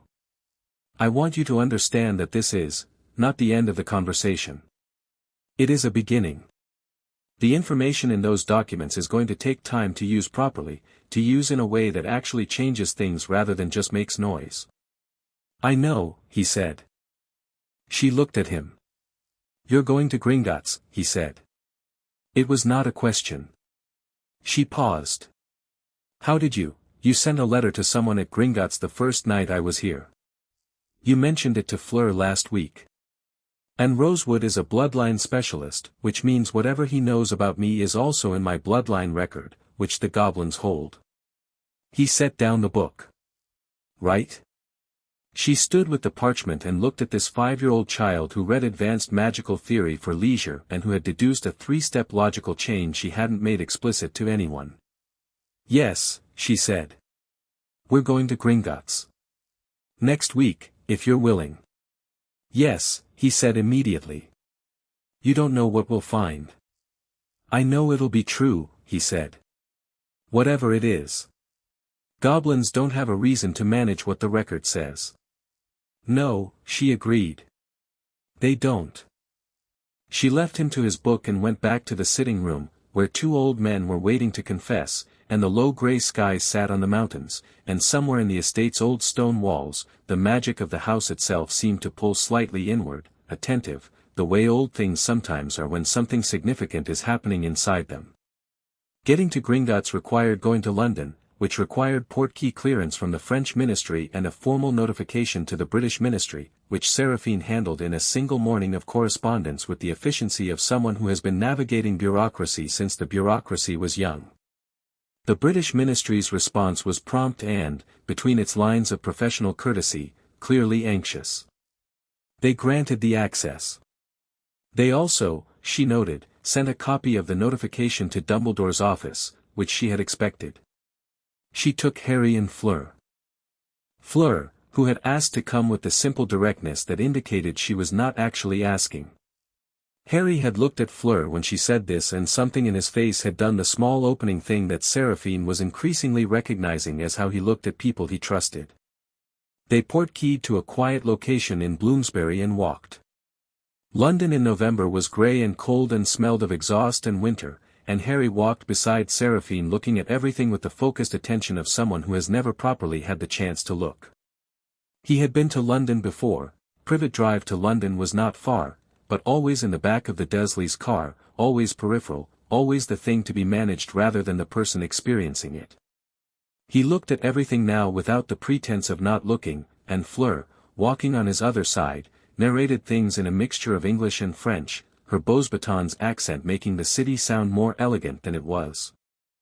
The leaky cauldron was its usual dim, somewhat malodorous self. Seraphine walked through it at her normal pace and felt, immediately, the change in ambient attention. This was the British magical world's primary gathering point, and Harry Potter, or more precisely, the sensation of Harry Potter, was something the magical world was not prepared for. It wasn't recognition. They didn't know who he was by sight, this small dark-haired boy in a proper coat between a silver-haired French woman and a 15-year-old who turned heads for entirely unrelated reasons. What it was ambient sensation, the thing she'd been telling Harry about, the lighthouse effect, the way his magical signature arrived in a room before he did and made the subconscious parts of experienced witches and wizards sit up and pay attention without knowing why. She watched heads turn. Watched conversations pause. Watched 3 witches at the bar exchange a look that said "Did you feel that?" as clearly as if they'd spoken it. Harry noticed. He didn't look uncomfortable. He looked, if anything, slightly curious, watching the effect of his presence with the same observational attention he gave everything else. No performance of it. No self-consciousness. Just noting a fact about the world. Fleur leaned down to his ear. They can feel you, she said quietly. I know, he said. It's interesting. She looked at him. It doesn't bother you. Should it? She straightened and did not answer, and Seraphine filed away the look on Fleur's face, not quite respect yet, but the precursor to it, the moment before a person's assessment of someone changes direction. Diagon Alley was busy, even in November.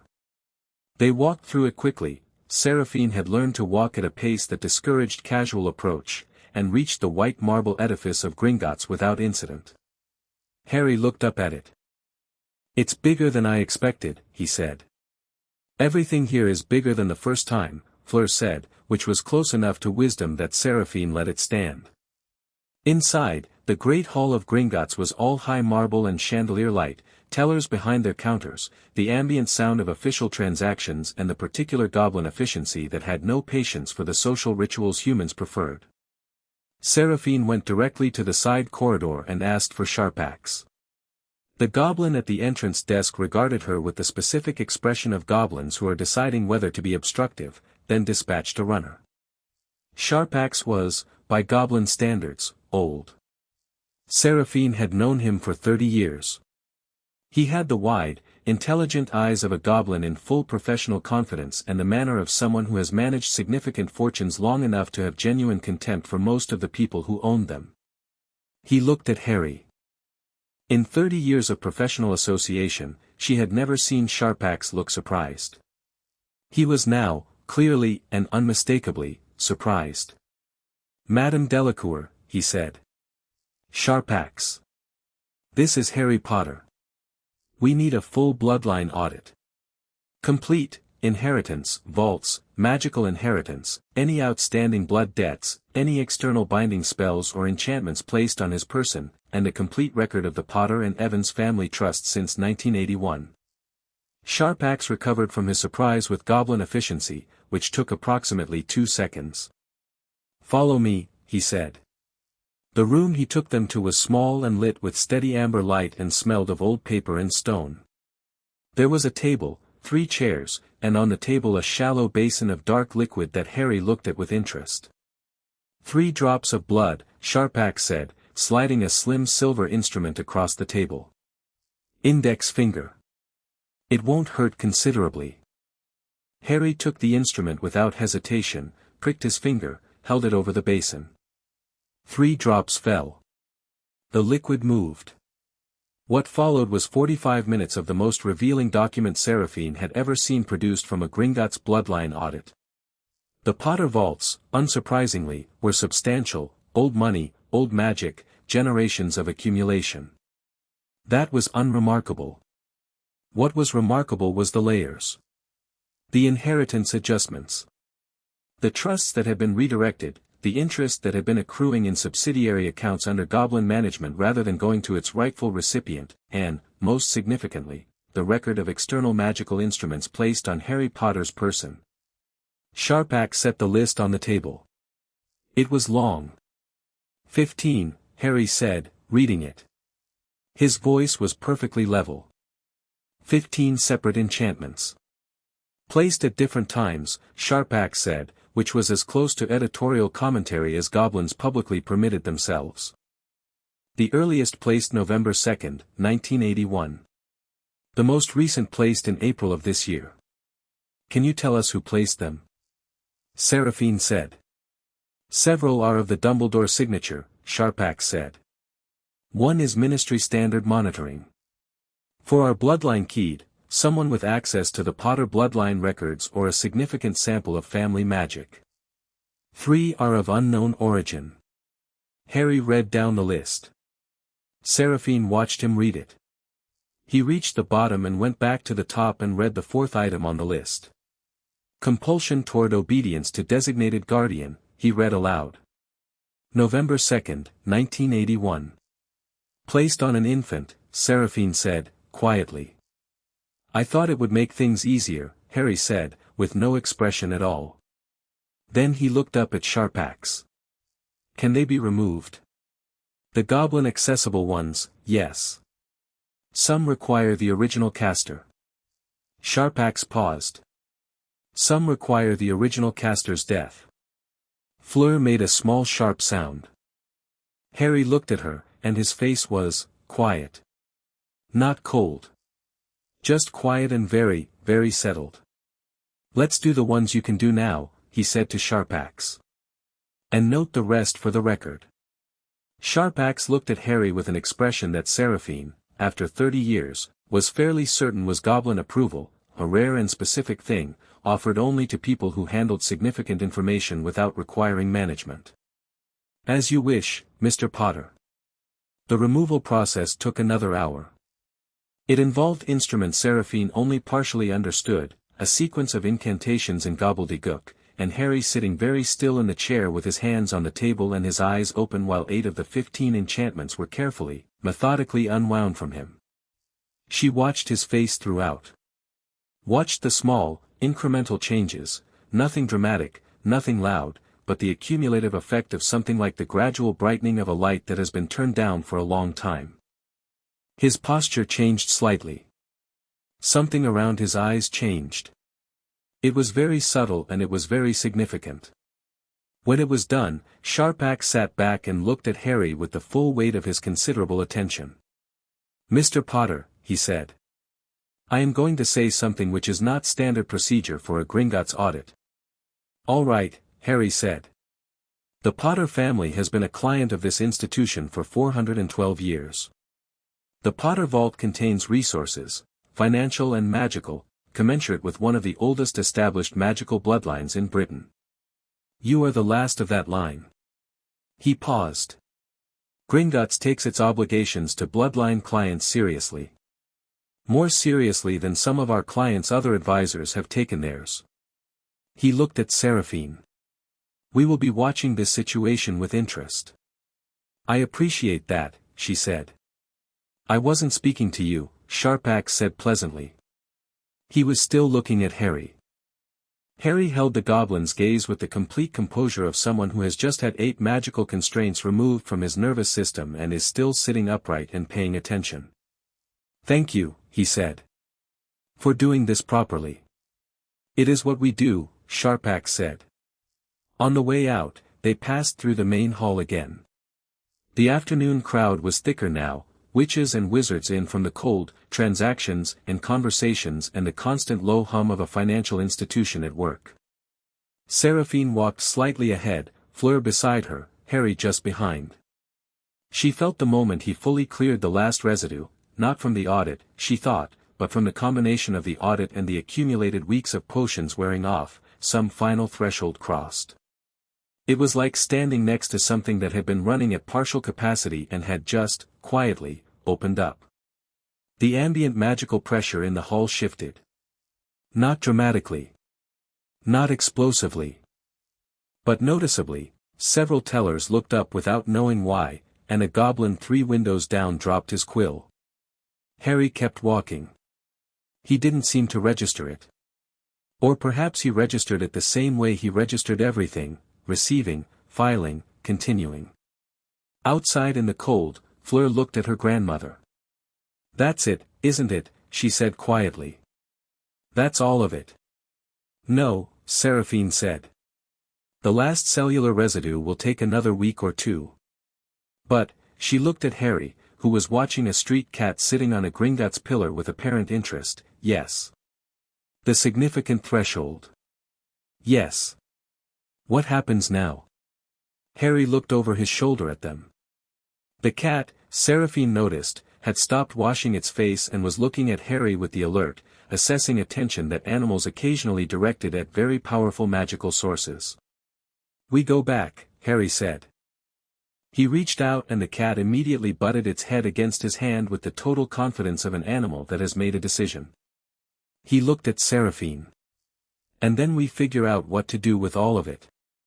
She looked at him in the cold London afternoon, this small, thin boy with his dark hair and his broken and repaired glasses and the emerald eyes that were looking at her now with the kind of clear, settled certainty that most people spent entire lifetimes trying to manufacture.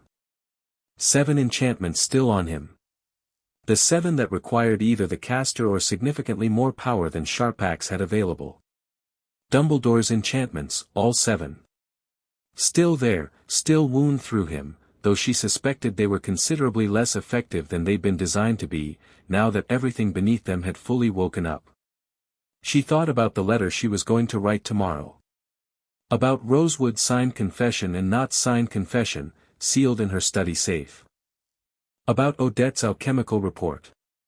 About Sharpax's audit, now a formal Gringotts record, and Gringotts records were, notably, not subject to ministry interference or Dumbledore's various forms of institutional pressure. Yes, she said. We do. The cat watched them go. Harry looked back at it once, at the end of the alley, and raised his hand. The cat sat down on the pillar and watched until they turned the corner, completely still, as though it was standing watch over something it had decided was worth watching. The portkey home took them back to the cold mountain air and the smell of pine, and the house was warm inside and smelled of whatever Dominique had been cooking since the afternoon, and Gabrielle was home and immediately launched at Harry with the intensity of someone who had been waiting for hours to continue the French lesson. Harry submitted to this. Châtain, they'd solved, it was definitely Châtain, with something that was now unmistakably ease. Not performed comfort. Not the careful, provisional tolerance of someone waiting to see if the kindness would be revoked. Just ease. The ease of someone who was beginning, tentatively and without announcement, to understand that this was where they lived now. Seraphine went to her study. She sat at her desk and looked at the 2 signed confessions in front of her, and the alchemical report, and the copy of the Gringotts audit that Sharpax had pressed into her hands on the way out. She thought about Dumbledore, his letter, its careful eloquence, its complete absence of any mention of what had been done. She thought about Nott's word, controllable. She thought about the list of 15 enchantments placed on an infant and a toddler and a 4-year-old, adjusted and maintained and monitored, and the specific patience that required. She thought about Harry in the Gringotts chair, reading that list with a face like still water. She picked up her quill. This time she wasn't writing to Dumbledore. She was writing to 12 people, 7 journalists, 2 international magical rights organizations, 1 senior Wisingamot member she trusted, 1 contact at the ICW, and Millicent Bagnall's last known address, on the chance that the retired undersecretary had been waiting, for 20 years, for exactly this letter. Each letter said a version of the same thing, calibrated to the recipient. They all said, at their core, I have documentation. I have confessions. I have a Gringotts audit. And I am giving you the opportunity to be on the right side of this before I make my next move. She wrote until the mountain dark had fully settled outside her window and the house had gone quiet, and when she finally set down the quill and rolled her wrists, she heard, from the sitting room below, the sound of Fleur's voice reading aloud, French, something with a rhythm that suggested poetry, and then Harry's voice, attempting a line back, the accent still wrong in its English-shaped vowels but getting there, getting there. She sat and listened for a moment. Then she sealed the 12 letters, went to the window, and sent them out into the November dark, 12 owls arrowing away in different directions over the mountains, each one carrying the beginning of something that could not be undone. Good, she thought. She had been waiting a long time for something that could not be undone. Chapter 4, The World Comes Knocking. The first journalist arrived before the owls had been gone 12 hours. His name was Barnabas Cuff, editor of the Daily Prophet, and he arrived into the Delacour Estate's outer grounds at 7 in the morning while Harry was eating toast and Gabrielle was asleep and Fleur was doing something complicated with her hair in the upstairs bathroom. Seraphine saw him from the kitchen window, standing on the frost-pale grass in a good wool coat, and felt the specific mild satisfaction of a woman who has deployed information correctly and is watching the results arrive on schedule. She did not hurry. She finished her coffee first. Cuff was 50-ish, professionally groomed, with the particular alertness of a journalist who has been handed something significant and is trying very hard to look like he hasn't. He accepted the tea she offered in the sitting room and set his quick quotes quill on the table and then looked at her with undisguised hunger. "The documents you sent," he said. "Yes. The confession from Rosewood alone, is exactly what it appears to be," she said. "Witnessed, sealed, and cross-referenced with the Gringotts audit. You're welcome to have your legal team verify the provenance. I'd suggest doing that before you print anything. Of course. He leaned forward.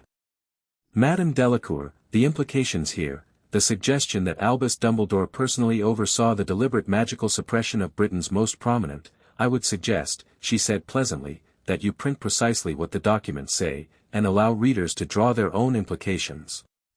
Documents don't imply. They state.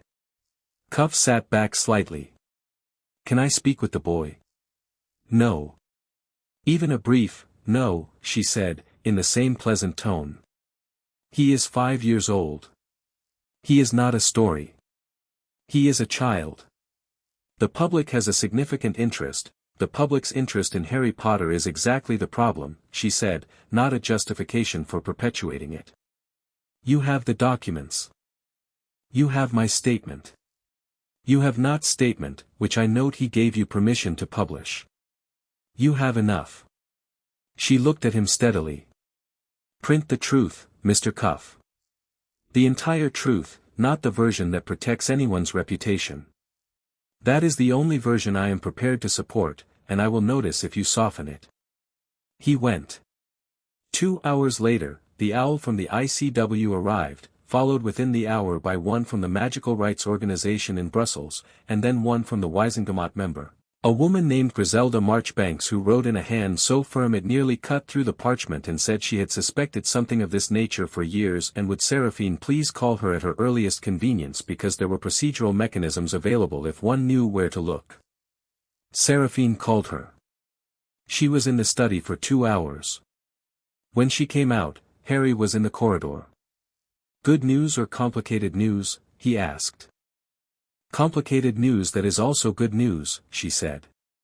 Marchbanks is going to move for a formal Wisengamot inquiry.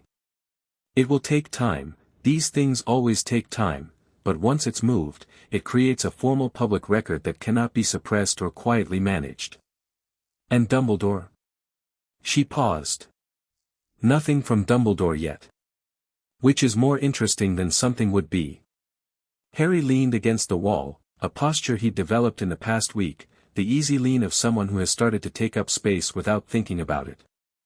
The coat he'd left on the hall hook had, she noticed, lifted off its hook by itself at some point and settled back onto it at a different angle. He hadn't been near it. The ambient effect of his magic on lightweight objects was becoming conversational, casual, like an absent-minded person who moves things while thinking about something else. He's waiting, Harry said. For what? To see how the story lands. If it's bad enough, he'll come out ahead of it. Offer his own account first. Make himself the person who's addressing it rather than the person being addressed. He paused. That's what I'd do. She looked at him. Where did you learn about strategic communication? The Dursleys, he said, without any particular weight on it. Uncle Vernon did it whenever the neighbors found out about something. Get ahead of it, put your version out first, act like you're the one being reasonable. She filed this away, not for the first time, as a reminder that Harry Potter had been educated in survival tactics for 5 years and was considerably more strategically sophisticated than his age suggested. He won't get ahead of this, she said. The documents are already distributed. 9 copies in 9 different places. Gringotts holds the audit independently. There is no version of this that stays manageable. He'll try anyway, Harry said.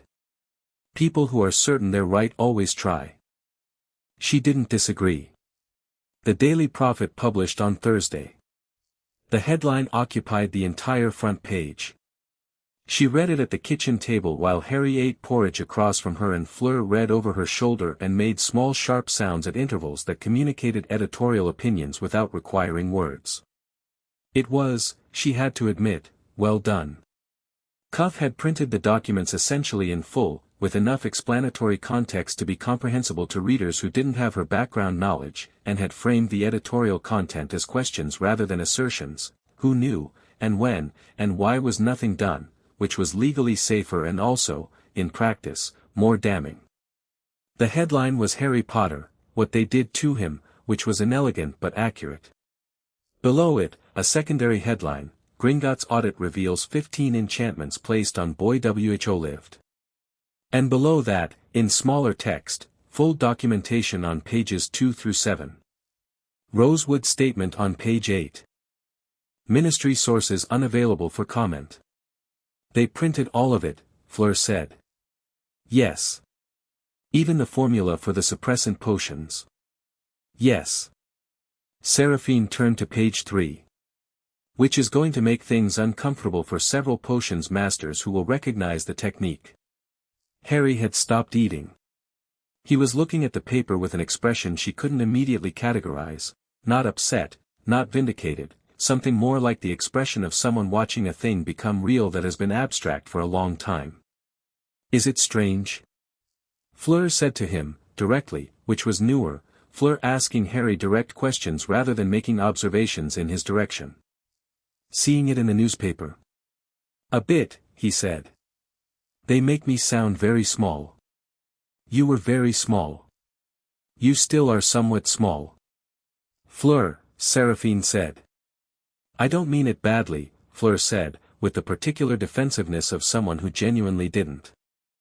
I mean, they write about you like you're only a thing that happened to.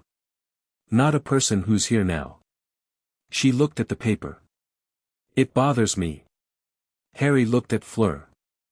It doesn't bother me, he said. Let them write it that way. It's more useful.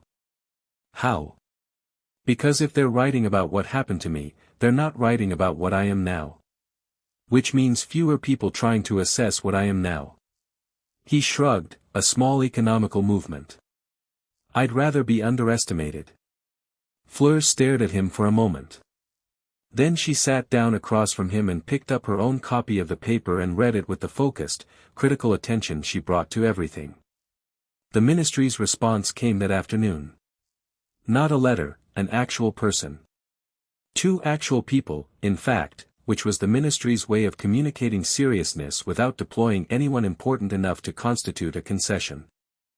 They were both junior aurors, young, professionally blank-faced, wearing the standard navy robes, and they stood in the Delacour Estates entrance hall and presented a formal document requesting Harry Potter's immediate return to British magical jurisdiction pending the outcome of a formal inquiry. Seraphine read the document. She read it with the careful, complete attention she gave all official documents, and then she folded it and handed it back to the nearer auror and said, No. The auror blinked. Madame Delacour, this is a formal ministry, I'm aware of what it is, she said. I'm also aware that the International Magical Convention of 1846, Article 17, subsection 4, provides that a minor magical citizen under documented threat from their designated guardians may be placed in the temporary protection of any qualified magical guardian in any signatory country, and that this protection supersedes domestic jurisdictional requests until a full international arbitration panel has reviewed the case. She smiled at them. France signed the convention. Britain signed the convention. My solicitor filed the relevant paperwork with the ICW on Monday. Harry Potter is legally in my protective custody. Your document is not valid. The aurors exchanged a look. We'll need to confirm, please do, she said warmly. My solicitor's name and contact details are on the card I'm about to give you. Do have a pleasant afternoon. She showed them out. Harry was on the stairs. He'd been there the whole time, sitting 4 steps up, watching. When the aurors were gone and the door was closed, he said, Article 17, subsection 4. It's a useful subsection. Did you know you'd need it before you filed? I filed it the first week, she said. I always build the legal framework before I start making noise. Making noise without framework is how people get managed. He considered this. Is there anything they can actually do? Legally? Challenge the arbitration filing. Which takes approximately 8 months and requires going through the ICW, which is based in Geneva, which has just received a copy of everything I sent Cuff. She looked up at him on the stairs. They can make things uncomfortable. They cannot make things impossible. And Dumbledore? Dumbledore is not the Ministry. She straightened her jacket. He has considerable influence over it. But influence is not the same as authority, and what he has done, what can be documented that he has done, significantly limits how openly he can move. Harry was quiet for a moment. Then, what if he comes here? She looked at him steadily. Then he and I will have a conversation that I have been preparing for some time. She paused. Do you want to be present for it, if that happens? He thought about it. Yes, he said. But not in the room. The corridor, she said, with the very slight inflection that wasn't quite a smile. The corridor, he confirmed, entirely without embarrassment. 3 days after the Prophet article, a formal letter arrived from Beauxbatons Academy. It was addressed to Seraphine and concerned, with polished academic formality, the irregular situation of a British magical child of exceptional profile residing in France without formal educational registration. The Academy would be pleased, the letter said, to discuss, and the phrasing here was careful enough to be almost amusing, an informal assessment, purely to ensure that any educational needs were being appropriately addressed. What it actually meant, Seraphine knew, was that Madame Maxime had read the Prophet, had felt the political shift it represented, and wanted to be ahead of the question of where Harry Potter would be educated, because Harry Potter being educated at Beauxbatons would be significant, in ways that were both academic and political, and that Maxime was shrewd enough to be thinking about already. She put the letter on her desk and thought about it. The Hogwarts letter, she knew, would follow. Not yet, Harry was only 5, and the British registry didn't typically send invitations until a child's 11th year. But the registry would have been updated by the Gringotts audit, and someone, Dumbledore's people, or Dumbledore himself, would be tracking the correspondence cycle. The moment Harry turned 11, that letter would come. The question of what to do about it was one she had been circling for a month. She was still circling it when Fleur appeared in the study doorway with the particular expression that meant she had made a decision and was presenting it as a question purely as courtesy. I want to take Harry to Beauxbatons, Fleur said. Not for the assessment. Just to see it. He should know what it looks like before anyone tries to use it as a negotiating position. Seraphine looked at her granddaughter. And you want to take him, specifically? He hasn't been anywhere that's his. Everything he's done since he arrived has been managed by you, or arranged by you, or filtered through your planning. She held Seraphine's gaze. He needs to go somewhere as himself. Not as a piece in someone's legal argument. Just as a person going somewhere. Seraphine sat back in her chair. She was not, as a general rule, in the habit of being outmaneuvered by 15-year-olds. But Fleur was right, and they both knew it, and the look on Fleur's face said she knew they both knew it. Take Dominique, Seraphine said. And you'll have him back by dinner. Obviously, Fleur said, and was already gone. Harry, when Fleur knocked on his door and told him to put his coat on, looked at her for a moment and then looked at the book he'd been reading and put it down with the expression of someone making a choice in favor of the more interesting option. Where are we going? He said. Beauxbatons. It's an hour by carriage. Don't ask questions until we're there. The Academy's flying carriages were magnificent, and Harry spent approximately 4 seconds pretending he wasn't staring at them before giving up the pretense entirely and watching them openly. Fleur watched him watch them and felt, not for the first time, the slightly unsettling sensation of having her own sense of wonder reflected back at her by someone seeing things for the first time. She had grown up with Beauxbatons. She had grown up with flying carriages and palace corridors and the specific cool, perfumed grandeur of the most beautiful magical school in Europe. She had been sufficiently grown up about it for years now, appropriately jaded, appropriately aware of both its excellences and its considerable vanities. Harry looked at the flying carriages like they were the most interesting thing he'd ever seen. The horses are Abraxans, she said, because explaining things to him was a habit she developed without noticing. Palomino. They drink single malt whiskey. What do they eat? Birds. Exclusively. He turned to look at her, checking whether this was true. She held his gaze with complete seriousness. He turned back to the horses. "Ha," he said.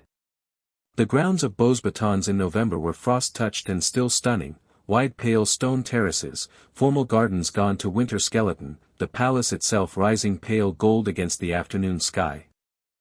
They walked the grounds rather than going inside, Dominique trailing at a diplomatic distance.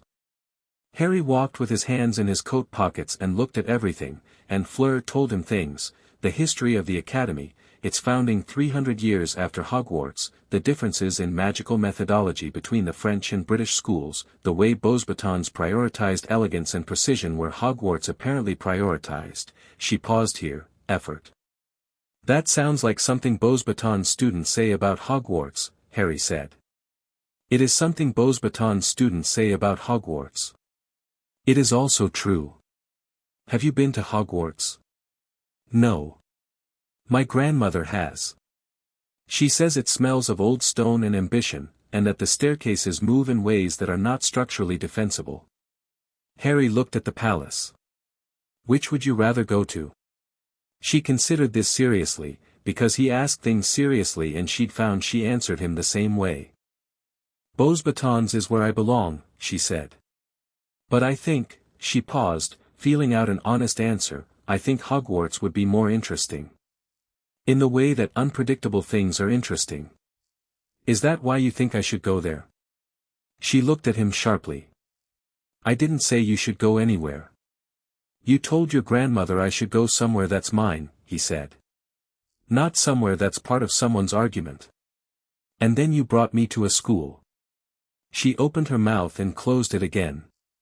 "I wasn't eavesdropping," he said, which was what he always said. "The walls are old," she said, which was what he always said next, and then they looked at each other, and Harry smiled, fully, properly, not the small controlled thing she usually saw but an actual smile, and Fleur found, to her considerable surprise, that she was smiling back. "I haven't decided anything," she said. "Neither has my grandmother. And it won't be decided by me in any case, it will be decided by you." "That's different," he said. "What is?" "Someone saying the decision is mine." He looked back at the palace. "That's different." She didn't say anything.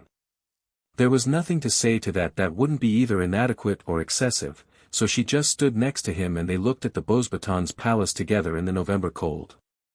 The political incident happened the next morning. It was, in retrospect, inevitable. The Daily Prophet article had been reprinted in summary in 3 French magical papers, and the combination of Harry Potter's presence in France and the formal ICW filing in Séraphine Delacour's increasing public positioning had produced a situation where people in the French magical establishment were paying very close attention to the Delacour estate and what was happening inside it. Someone at the French ministry had evidently decided that this attention required an official response, and had sent a delegation. 4 people arrived at the estate gate at 9 in the morning. 3 of them were ministry officials of mid-level seniority. The 4th was a man named Clement Valery who held the title of Directeur d'Affaires Magiques Internationales and who had the polished surface and carefully constructed warmth of a career diplomat. Séraphine brought them into the formal sitting room, not the kitchen, not the comfortable room, the formal one, and sat down and let Valery explain why he was here. He explained it very nicely. The French ministry was, of course, deeply sympathetic to the situation of the young Mr. Potter. They had followed the reporting with great concern. They supported Seraphine's protective custody arrangement fully. They merely wished to, and here the diplomatic vocabulary became particularly dense, establish a formal framework of mutual understanding with regard to the ministry's role in any ongoing proceedings, given the significant international attention the matter was attracting. What he meant, translated from diplomacy, was that France had noticed it was holding something politically significant and wanted to make sure it got credit for being on the right side. Séraphine was explaining this back to him in plain terms when Harry walked in. He hadn't been invited. She'd told him they were having a meeting. He'd clearly decided that was interesting. He came in wearing his green coat, he'd apparently been outside, there was frost still in his hair, and looked at the 4 ministry officials and Valerie with the calm assessment she'd come to recognize as his default register for strangers, and said, "Sorry. I was looking for Fleur." Valerie looked at him. There it was, the thing she'd seen in the leaky cauldron, in Diagon Alley, with sharp axe, in various people's faces since Harry's suppression had cleared. Valerie was a 50-year-old career diplomat who had sat across tables from the ICW, the British Ministry, and the Confederation of African Magical States, and he had the professional composure to prove it.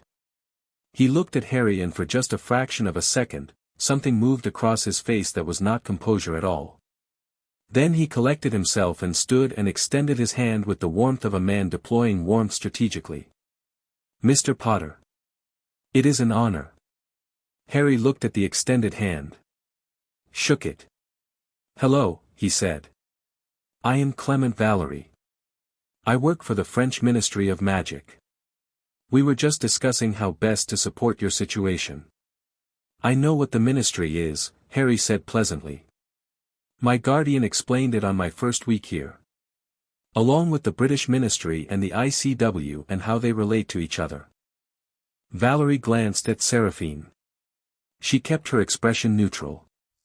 "Then you understand that France is invested in seeing your rights protected," Valerie said, turning his charm back to Harry. "Yes," Harry said. "I also understand that France being associated with protecting my rights is good for France internationally right now, which is probably most of why you're here." He paused. "That's not an insult. It just means our interests line up, which is more useful than charity." The 3 other ministry officials had gone very still. Valerie held Harry's gaze for a moment and then did something she hadn't expected. He laughed. A genuine sound, surprised out of him. "Madame Delacour," he said, "how long has he been with you?" 6 weeks, she said. "Remarkable," Valerie said, and the word had an entirely different quality than when most people said it about Harry. Less awe, more recognition. The recognition of a diplomat encountering a mind that is playing the same game he plays. Harry looked at Seraphine.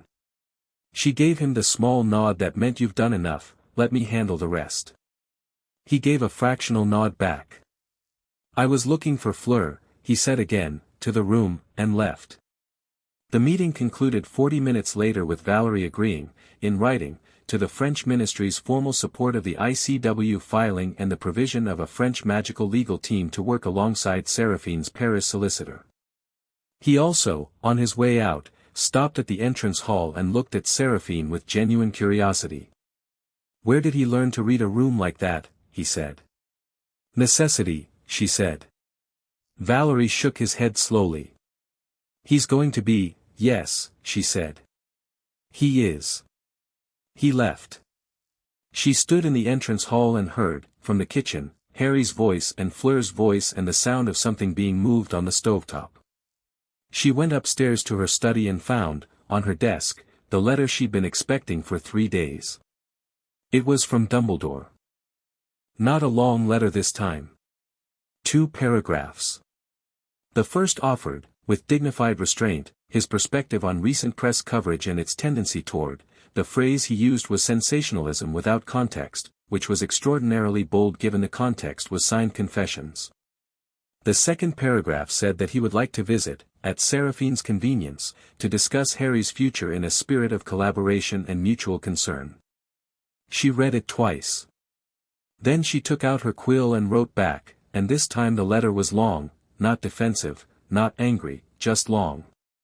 A full, documented, paragraph-by-paragraph account of what she had found, what she had verified, what was now in the hands of the ICW and the Wiesengemot and the press, and what her position was on each point.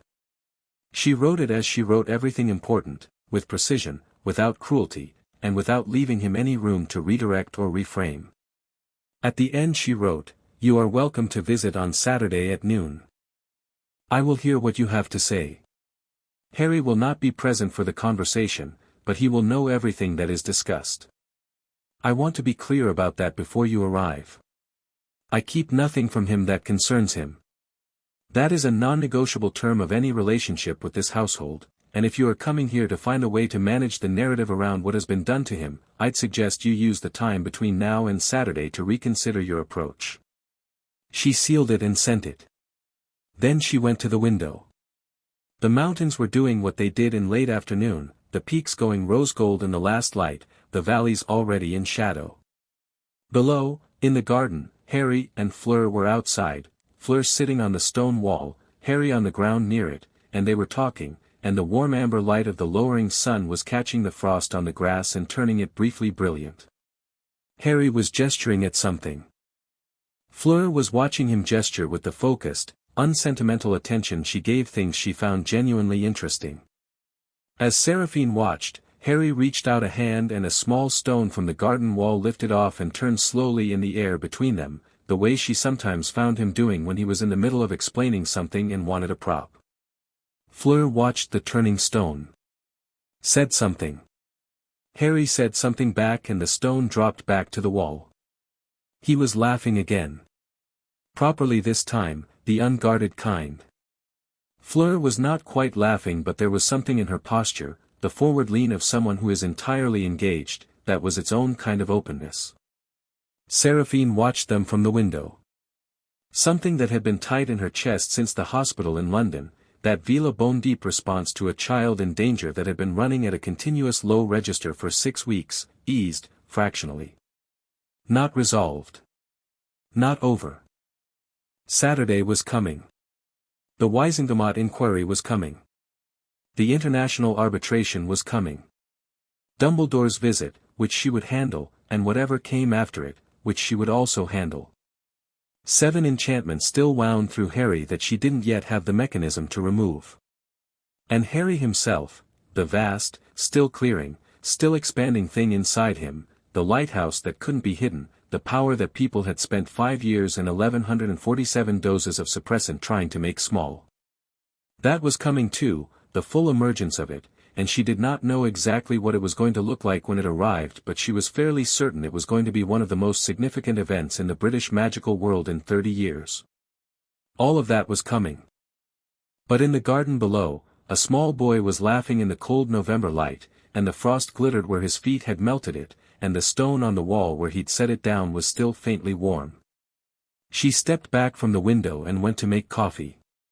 Chapter 5, What You Make of Ruined Dumbledore arrived on Saturday exactly at noon.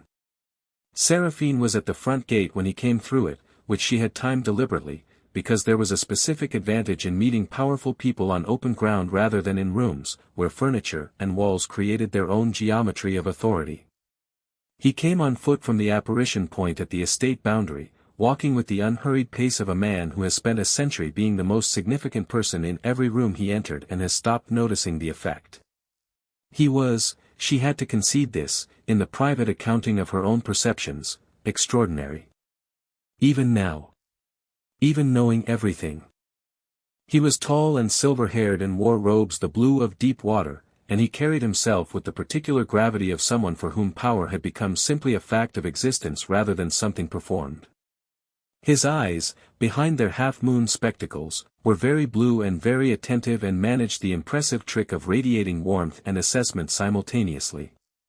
She had met him 3 times before, in professional contexts. Each time she had come away with the clear understanding that Albus Dumbledore was genuinely brilliant, genuinely principled in his fashion, and genuinely dangerous in the specific way that very intelligent people with absolute certainty in their own righteousness were dangerous. Madame Delacour, he said, and his voice was warm. Thank you for receiving me. Come in, she said. She took him to the formal sitting room, the same one she'd used for Valerie, for the Aurors, for not. The room for official things. He looked around it with what appeared to be appreciation and sat down when she indicated the chair across from her desk. Tea, she said. Thank you, no. He settled into the chair with the ease of a man at home in every space he occupies. I've read your letter several times, Seraphine. May I call you Seraphine? No, she said. A beat. Something moved very slightly in his expression, not quite surprise, more the careful adjustment of someone recalibrating a social estimate. Of course. Madame Delacour. He folded his hands on his knee. I want to begin by saying that I recognize this meeting is occurring on your terms, in your space, with the weight of documented evidence behind your position. I'm not here to pretend otherwise. Good, she said. Then let's not waste each other's time. You arranged for Harry Potter to be placed in the care of people who were afraid of him and would make him small. You arranged for Rosewood suppressant formula to be administered from 6 weeks of age. You placed 15 enchantments on a child who could not consent to any of them. And you did all of this because you needed him to be a certain kind of person in a certain kind of story, and that story didn't work if he grew up knowing what he was. She said it flatly, the way she said all true things, without anger in the voice, because anger gave listeners somewhere to deflect toward. Dumbledore was quiet for a long moment. Then he said, the protection bound in Lily's sacrifice didn't require potions, she said. Didn't require 15 enchantments. Didn't require privet drive specifically, the blood protection could have been maintained through regular contact with Petunia Desley, not cohabitation. You made choices inside the protection's requirements that were yours, not the magic's. She held his gaze. I've had the blood protection magic analyzed by 2 of France's senior alchemists. The potions were not necessary for its function. They were necessary for your plan. Another silence. Outside, the mountains were enormous and white-tipped and utterly without interest in this conversation. Voldemort is not dead, Dumbledore said. It was a statement, not a revelation. He was gauging whether she knew. I'm aware. He will return. In some form, at some time, he will return. His voice was even, this was not manipulation, she thought, or not primarily. This was a man stating what he genuinely believed with genuine consequence. Harry is the only person alive who carries the capability to end this. The prophecy, tell me about the prophecy, she said. He looked at her. I know there is one, she said. I know it concerns Harry specifically. I know it's the reason he was selected rather than Neville Longbottom, who meets the same stated criteria. I don't know its exact wording. She paused. I'd like to.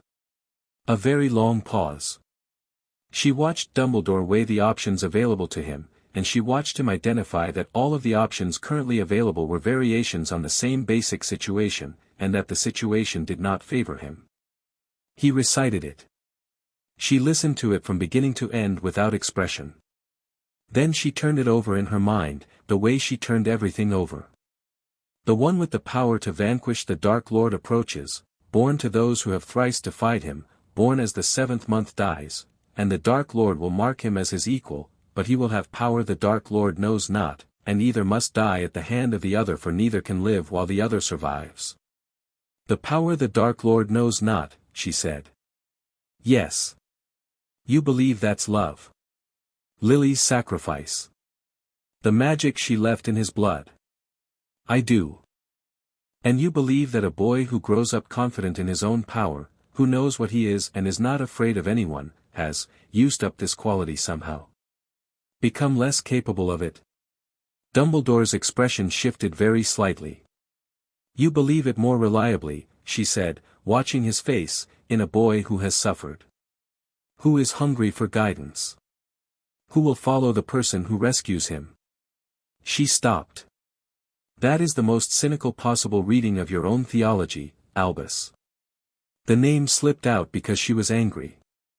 She had been not angry for an hour and she was running thin. He didn't answer immediately. And she looked at him, really looked, past the gravity and the authority and the extraordinary mind, and saw what she sometimes saw in very old people who had been very certain for a very long time, the hairline fracture of a doubt that had been growing for years and had not yet been given room to become anything. He was not a villain. She had always known this. It would have been simpler if he were. I made choices, he said finally, quietly. I made them in the belief that they were necessary. I am not certain they were all necessary. He paused. I am not certain the potions were my explicit instruction. I asked for management. I bear responsibility for what that request produced. Yes, she said. You do. I still believe Harry is central to what is coming. I still believe, I don't doubt that he's central, she said. I doubt your right to decide what that means for how he lives. She leaned forward slightly. He is 10 years old in 8 months. He is the most magically powerful child I have encountered in 63 years of this work. He is thoughtful and strategic, and he reads people better than most adults I know. He does not need to be managed, or directed, or kept small. He needs to be educated and left to make his own choices about what he does with what he is. And the prophecy? Is a prophecy, she said. Not a blueprint. Not a guarantee. A conditional statement about power and fate, written in the language of conditional statements. It says he has the power to vanquish. It says either must die at the other's hand while both live. It does not say he must be unhappy, or obedient, or ignorant of himself, in order to exercise that power. She held his gaze. In fact, I would argue that a Harry Potter who knows exactly what he is and is afraid of no one is a considerably more effective weapon against Voldemort than the alternative. Wouldn't you? Dumbledore sat very still for a long moment. Yes, he said. I would. The words sat between them. Then we have, she said carefully, a conversation to have about the 7 remaining enchantments. She watched him understand what she was telling him, that she knew exactly which 7, that Gringotts had the audit, that this was not a request or a negotiation but a notification of the terms he was now operating within. He looked at her for a long time. Then he took his wand from his robes, set it on the table between them, and said, "Tell me which ones you want removed first." She let him. She watched him work through 5 of the 7 with the meticulous precision of an extraordinarily skilled wizard who had placed these enchantments with extraordinary skill and now removed them with the same care. The 6th was more complex. He worked on it for 20 minutes, his expression focused and internal, and she let him work in silence because interrupting a wizard mid-complex disenchantment was inadvisable regardless of your feelings about them. The 7th he stopped at. "This one," he said, "I can't remove from here. It needs to be done in person. With Harry present and willing. Then we'll arrange that," she said. "At a time of Harry's choosing. And in the meantime," he picked up his wand, replaced it in his robes. His hands, she noticed, were not entirely steady. She had done this, she realized, had made this happen, had created the conditions in which Albus Dumbledore sat in her sitting room and removed enchantments from a child he'd been certain, for a decade, needed to have them. She felt no triumph about it. Just the specific clean satisfaction of a difficult thing done correctly. "In the meantime," she said, "you should know that Harry knows everything. About the prophecy, by the end of today. About your visit, about these 7 enchantments. He will ask you himself about the last one when he's ready. You'll tell him about the prophecy." "You just did," she said. "I know it now. So does Harry, the same way he knows everything that happens in this house." She paused. "Did you want to tell him yourself?" Dumbledore looked at the door. Something in his face was very quiet. "He's in the corridor," he said. "Yes. Has been the whole time." "Almost certainly." He was quiet for a moment. Then he stood, and she stood, and he looked toward the door the way someone looks at a thing they've been avoiding that has run out of space to be avoided. "May I?" He stopped. Started again. "Would he be willing to meet me?" She went to the door and opened it. Harry was on the floor in the corridor, back against the wall, book closed in his lap. He looked up at Dumbledore with the calm, thorough assessment he gave everything, and Dumbledore looked down at him, and the corridor was very quiet. "Hello," Harry said. "Hello, Harry." Dumbledore's voice was different. She noticed it immediately, stripped of something, some professional warmth, some calibrated quality. Just the voice of a very old man looking at a child he had wronged. "I'm Albus Dumbledore." "I know." Harry stood up. He was 10 months from his 6th birthday and he came to approximately Dumbledore's elbow, and he looked up at the man with the half-moon glasses and the deep-water robes and said, "I heard what you said about the prophecy. I thought you might have. The power he knows not," Harry said. "You think it's love?" "I do." "Then why did you need me unhappy?" The question landed with the specific weight of a question asked by someone who genuinely wants the answer, not as an accusation but as a practical inquiry. Dumbledore looked at Harry for a long moment. "I don't have a good answer to that," he said. "I have an answer. It isn't good." Harry considered this. "Okay," he said. He looked at Seraphine. "You'll tell me what he told you?" "Everything," she confirmed. He nodded. Looked back at Dumbledore. "The last enchantment. I'll let you know when I'm ready for it." It wasn't a dismissal exactly. It was more the statement of someone who has placed a thing in the correct category and moved on. Dumbledore looked at Harry for another moment, with an expression she had no easy name for, something between reckoning and something that was perhaps the beginning of genuine respect, and then inclined his head. He left. She walked him to the gate. They said nothing until he stopped at the apparition point and turned. "He's going to be something extraordinary," Dumbledore said. It came out with a quality she hadn't expected, not strategic, not planning. Almost wondering. "He already is," she said. Dumbledore looked back at the house. "Yes. I see that now." He paused. "I'm sorry, Madame Delacour. For making your work necessary."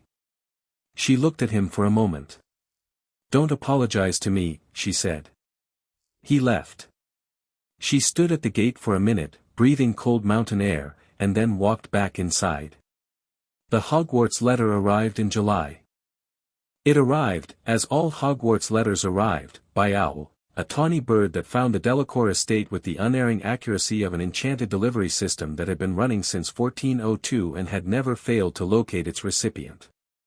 It dropped the letter on the kitchen table in front of Harry, who was eating breakfast, who looked at it, picked it up, and read it with the same focused attention he gave everything. Then he set it down and pushed it to Seraphine's side of the table. She read it. Thick cream envelope, distinctive crest, the standard formal invitation to Hogwarts School of Witchcraft and Wizardry's first-year intake. Standard, except for the small handwritten addition at the bottom, in Dumbledore's distinctive script, "I hope we might speak before term begins, if you're willing." A.D. Harry was 6 now. Almost 7, in 3 weeks. He was not the child who'd arrived here in October, small, careful, watchful in the particular way of a person who expects the world to require endurance. He was still watchful. He would probably always be watchful. But the quality of it had changed entirely. The difference between a person watching for threats and a person watching because the world was interesting. He'd grown 4 inches. He'd read through most of her magical theory library and was beginning to make notes in the margins, which she should have objected to and hadn't. His French was now conversational and occasionally, when he was tired, she caught him thinking in it. Gabrielle had announced recently that his accent was still incorrect but that she was willing to continue working on it. He had thanked her with the gravity this pronouncement deserved. His magic had settled into something that was no longer leaking, it was present, fully present, like standing near a mountain that breathed. Things near him moved when he was distracted. He had stopped noticing. The portraits in the house had taken to directing visitors to him as though he were a permanent fixture of the estate. He looked good. He looked, she thought, like a child who had been allowed to become himself. The Beauxbatons letter came 2 weeks ago, she said, pushing the Hogwarts letter back to him. "I know. And the ICW arbitration panel has confirmed that the educational decision is yours to make. Both schools are legally valid options. I have no preference that outweighs yours." He looked at the letter. "I want to go to Hogwarts," he said. "I know," she said. "But I want to negotiate the terms." She felt the specific pleasure of someone who has taught a thing and is watching the teaching bear results. "Tell me what terms." "I'm not going into first year without acknowledgement of the circumstances," he said. I'm not walking into that school as though nothing happened and sitting in classes with children my age who've been learning magic for 6 years while I was being suppressed. I want an evaluation. I want proper placement. And I want it on record, formally, with the Weisengamot inquiry and the ICW arbitration both noting it, that my delayed entry was not my choice. Agreed, she said. What else? I want Fleur there. She paused. Fleur is at Beaux Batons. The Tri-Wizard tournament, he said. They're talking about reinstating it. There's been discussion in the papers for 2 years. If it happens at Hogwarts, Fleur should enter. She looked at him for a moment. That's a long way from certain. It's more certain than it looks, he said. Dumbledore's been pushing for it. The ICW has been in conversations with the Hogwarts governors. The political timing is right, there's a desire to show international magical cooperation after 3 years of the press coverage about my situation, which was essentially an international incident. He paused. And Fleur is the best witch at Beaux Batons. She'll be selected as champion if she enters. She should enter. She considered him across the breakfast table in the July morning. The tawny owl had left. Outside, the mountains were doing their magnificent summer thing, green and blue and white against a sky of impractical clarity. Have you talked to Fleur about this? She said. Not yet. I wanted to talk to you first. He looked at the Hogwarts letter. I don't want her to come because I asked her to. I want her to come because she wants to. Then why are you planning it? Because she'll want to, he said simply. And she should know the option is real. She looked at her nearly 7-year-old ward, who was eating toast and making Tri-Wizard tournament political calculations. You know, she said, when I found you in that hospital, I thought you were very quiet. He looked up. I was wrong, she said. You were just very patient. He almost smiled. Is that a compliment? It's an observation. She stood, taking her coffee. Finish your breakfast. We're going to talk to Fleur. They found Fleur in the garden, reading with the particular intensity of someone who reads for genuine pleasure rather than performance. She was 16 now, done with her 5th year at Beaux Batons, and she had the summer ease of a person who is entirely comfortable in their own skin and knows it and doesn't bother to moderate this for anyone.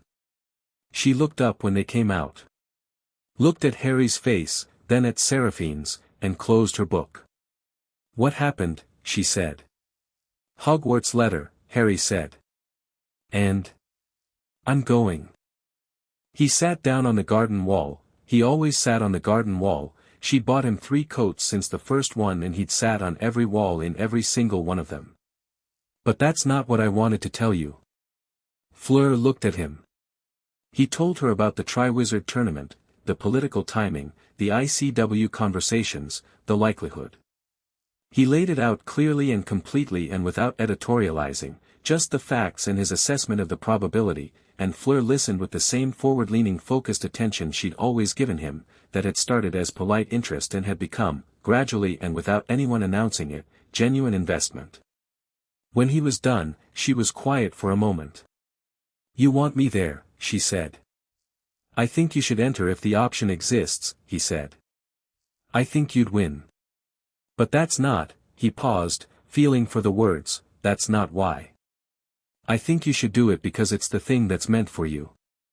Not because I asked. Fleur looked at him.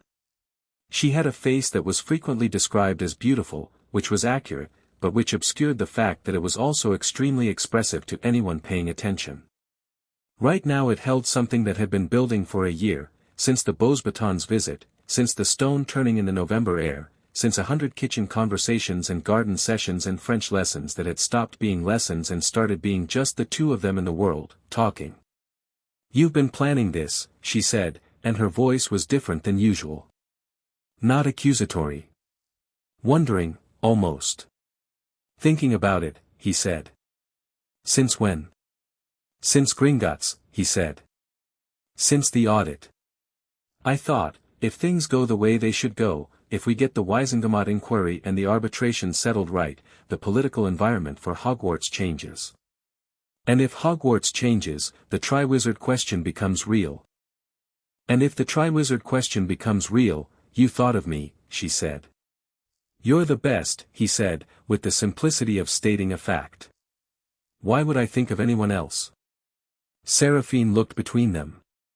She had watched this developing for months, the way their dynamic had settled into something that was past family and past friendship and was its own specific thing, built out of shared experience and mutual respect and the particular bond of two people who had both found, in each other, someone who didn't require performing anything. She went back inside and left them to it. The Weisengamot inquiry convened in September. Seraphine attended in person. Harry did not. They agreed this was right, that his presence would make it a spectacle and that spectacle was the wrong register for a legal proceeding. But he was not at the Delacour estate either. He was in London, with Fleur, in a rented flat 2 streets from the ministry, because he had said clearly that he wanted to be close to it, wanted to be available if something shifted, wanted the option of walking in if the option became necessary. It almost became necessary on the second day.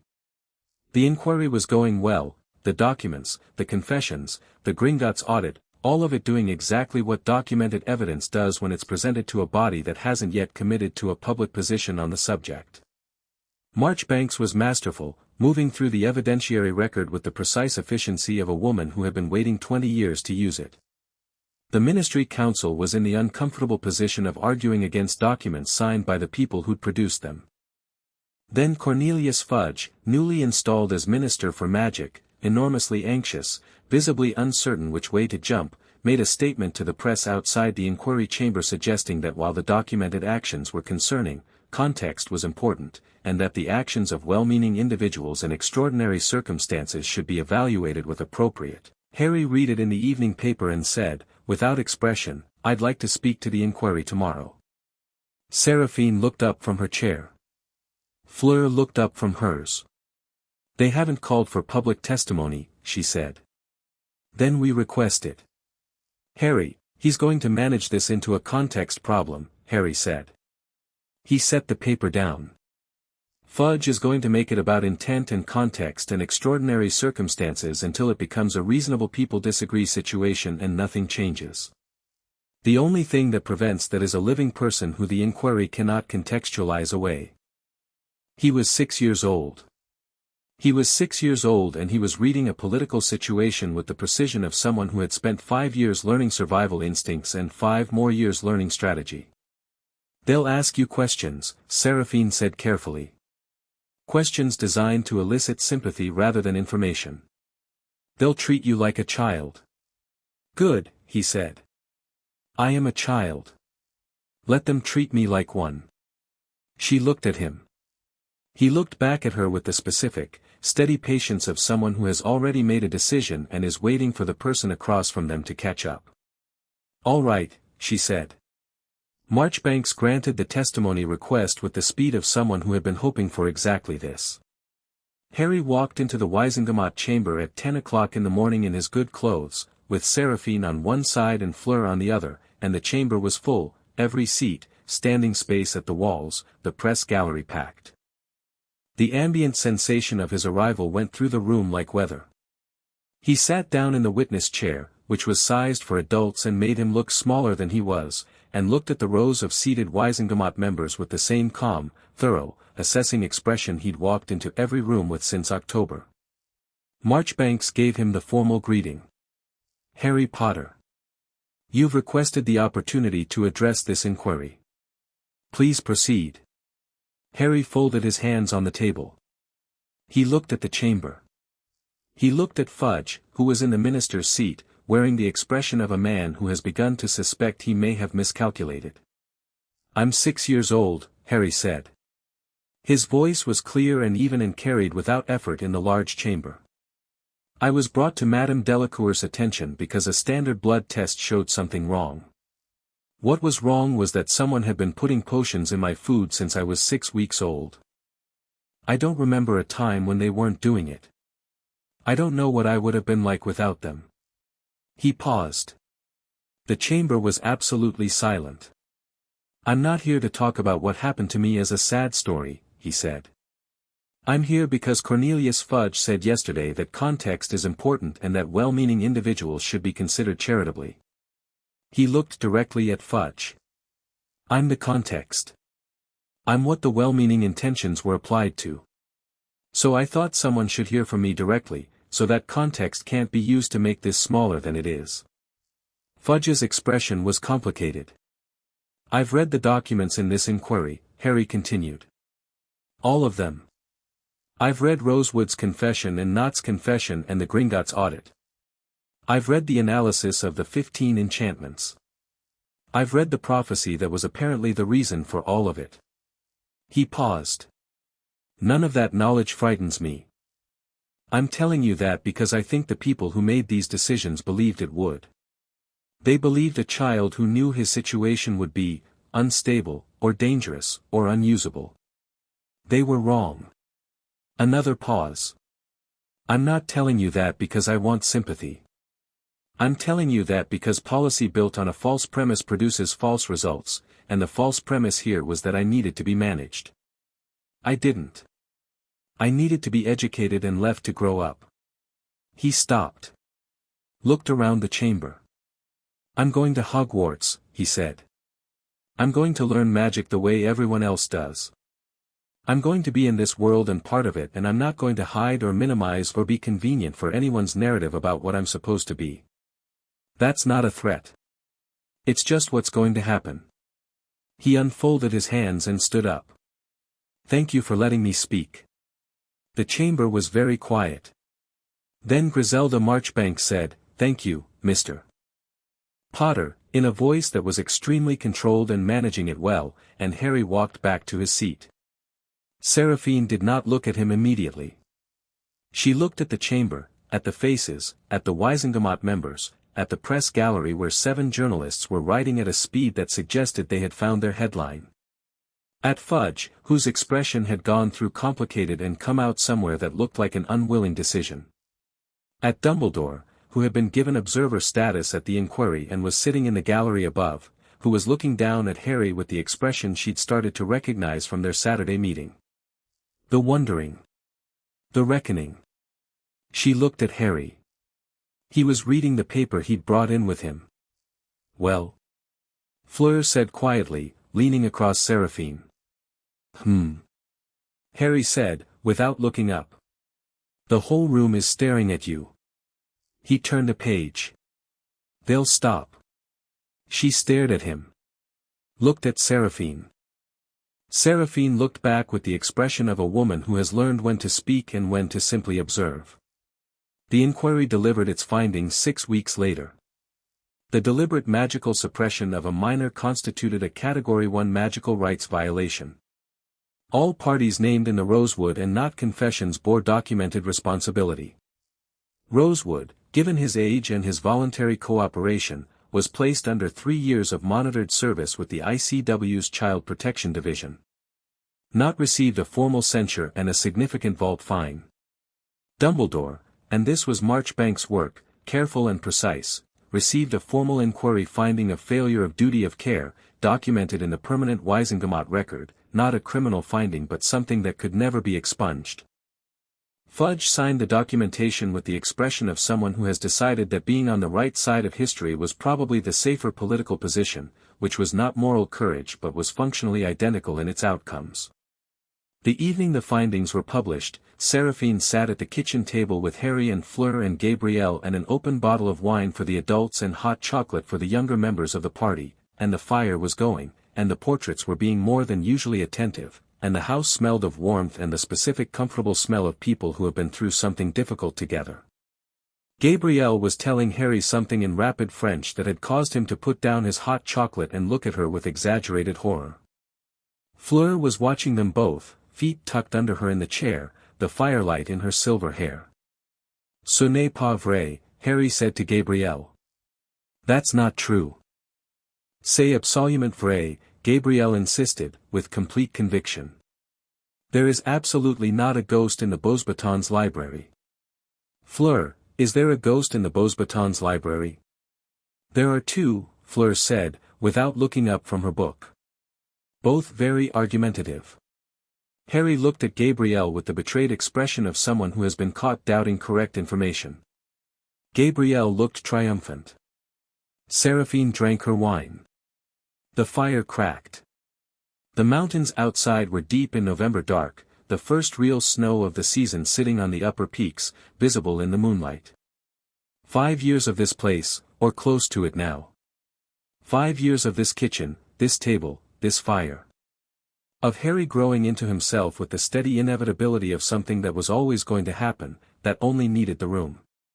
Her daughter's face, she thought. The way she'd thought of it in the corridor that first week. She allowed herself this now, allowed the private, unpublic acknowledgement of what Harry had become to her, not a project or a ward or a strategic asset in a legal argument, but a child who had sat on her countertops and melted frost under his feet and floated himself down from furniture and read her library and was now telling Gabrielle with great specificity why Beauxbatons couldn't possibly have 2 argumentative ghosts because that was frankly redundant. 1 argumentative ghost was sufficient.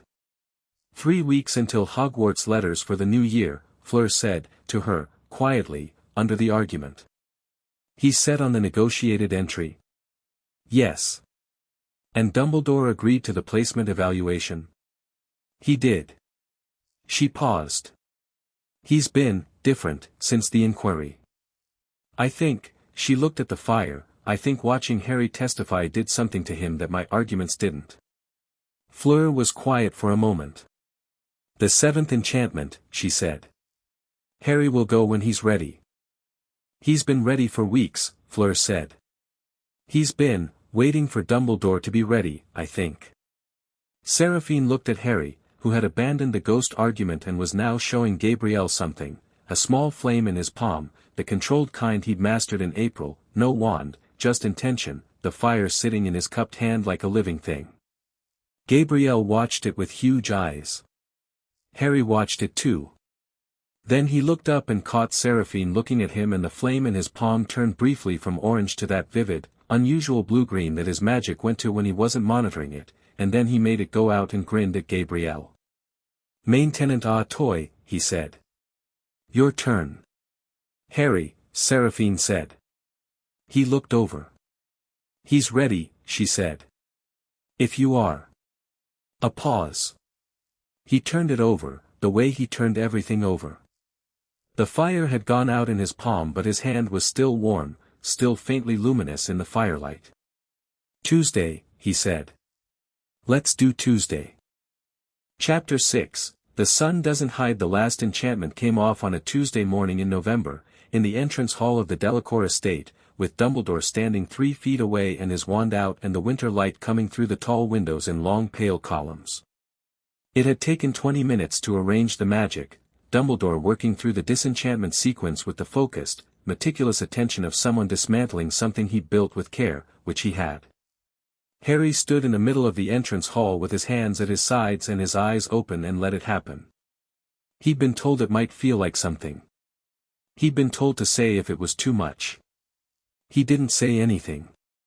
Seraphine stood at the foot of the stairs and watched. She watched Dumbledore's face as he worked, the concentration, yes, but also something else moving underneath it, something she'd been tracking since September. Accountability finding its proper form. Not guilt, which was self-indulgent and circular, but the cleaner, harder thing that came after guilt when you were honest enough to get there. The enchantment unwound over about 40 seconds. She felt it on her Veela senses, the last artificial thread pulling free, the final constraint on something vast and patient releasing its grip. The portraits in the hall were all looking. The chandelier above them brightened without anyone touching it. Harry blinked. Done, he said. Done, Dumbledore said. He lowered his wand and looked at Harry with the same wondering reckoning she'd first seen on the Saturday in September. How do you feel? Harry considered this with his usual thoroughness. The same, he said. But, louder. Dumbledore stood with that for a moment. Then he said, I owe you an apology. I know, Harry said. A pause. Would you like it? Harry looked at him. Say what's true, he said. Just the actual thing. Not the version that makes you feel better about saying it. Dumbledore's expression moved through something complicated. Then he said, I decided you were a means to an end. I told myself it was for the greater good, which is a thing I have said before and caused harm with before and apparently did not learn from sufficiently. I am sorry for what I took from you. I can't give it back. Harry was quiet for a long moment. No, he said. You can't. He paused. But you can help me not lose any more of it. Dumbledore looked at him. Yes, he said. I can do that. They shook hands. It was not a resolution, Seraphine knew that and Harry knew that and probably Dumbledore knew that too. It was an agreement. A working arrangement between two people who were going to be in each other's lives and had decided, having assessed the alternatives, that this was better than the other options. Harry was 7 years old. He shook Albus Dumbledore's hand and then looked up at Seraphine and said, Can we have breakfast? I'm starving. She went to make eggs. The placement evaluation happened in December, at Hogwarts. They went by Portkey, Seraphine, Harry, and Fleur, who had been invited as a courtesy and had clearly been going regardless. Hogwarts rose out of a Scottish morning that was grey and wind-bitten and magnificent, the castle on the cliffs and the lake below it dark and cold and enormous. Harry stood outside the entrance and looked up at it the way he'd looked at the Beauxbatons flying carriages, openly, with no performance of not looking. The staircases move, Fleur said, from beside him. You told me. I'm reminding you so you're not surprised and embarrassed. I don't get embarrassed. Everyone gets embarrassed. Name one time I've been embarrassed. She thought about it. The Châtain incident. He turned to look at her. That wasn't embarrassment. That was indignation. There is a significant difference. The blush on your face suggested otherwise. It was cold. It was July. Seraphine walked past both of them toward the entrance doors. The staircases, she said over her shoulder, are structurally indefensible. The evaluation was conducted by Dumbledore and McGonagall, the deputy headmistress, a woman with a face like a judicial opinion and eyes that assessed you with the frank, unsparing attention of someone who had been teaching for 40 years and had seen every kind of student and was not easily surprised. She was not surprised when she saw Harry. She managed it well, 3 seconds, 4, and then the professional composure snapped back into place and she was asking him to follow her to a classroom with the brisk efficiency of someone conducting a routine evaluation. Seraphine watched her manage it and approved.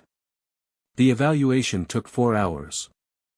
Seraphine and Fleur waited in the great hall, where 2 house elves brought tea without being asked and the enchanted ceiling showed the Scottish morning at its most dramatic, dark cloud, grey light, the occasional burst of something that was half sleet. Fleur read. Seraphine thought. At the 2-hour mark, McGonagall came out. She walked to Seraphine's table with a measured pace and sat down across from her and was quiet for a moment. She had the look of a person who has encountered something that has reorganized their framework and is in the process of reorganizing. He's working at the equivalent of 4th year in most areas, she said.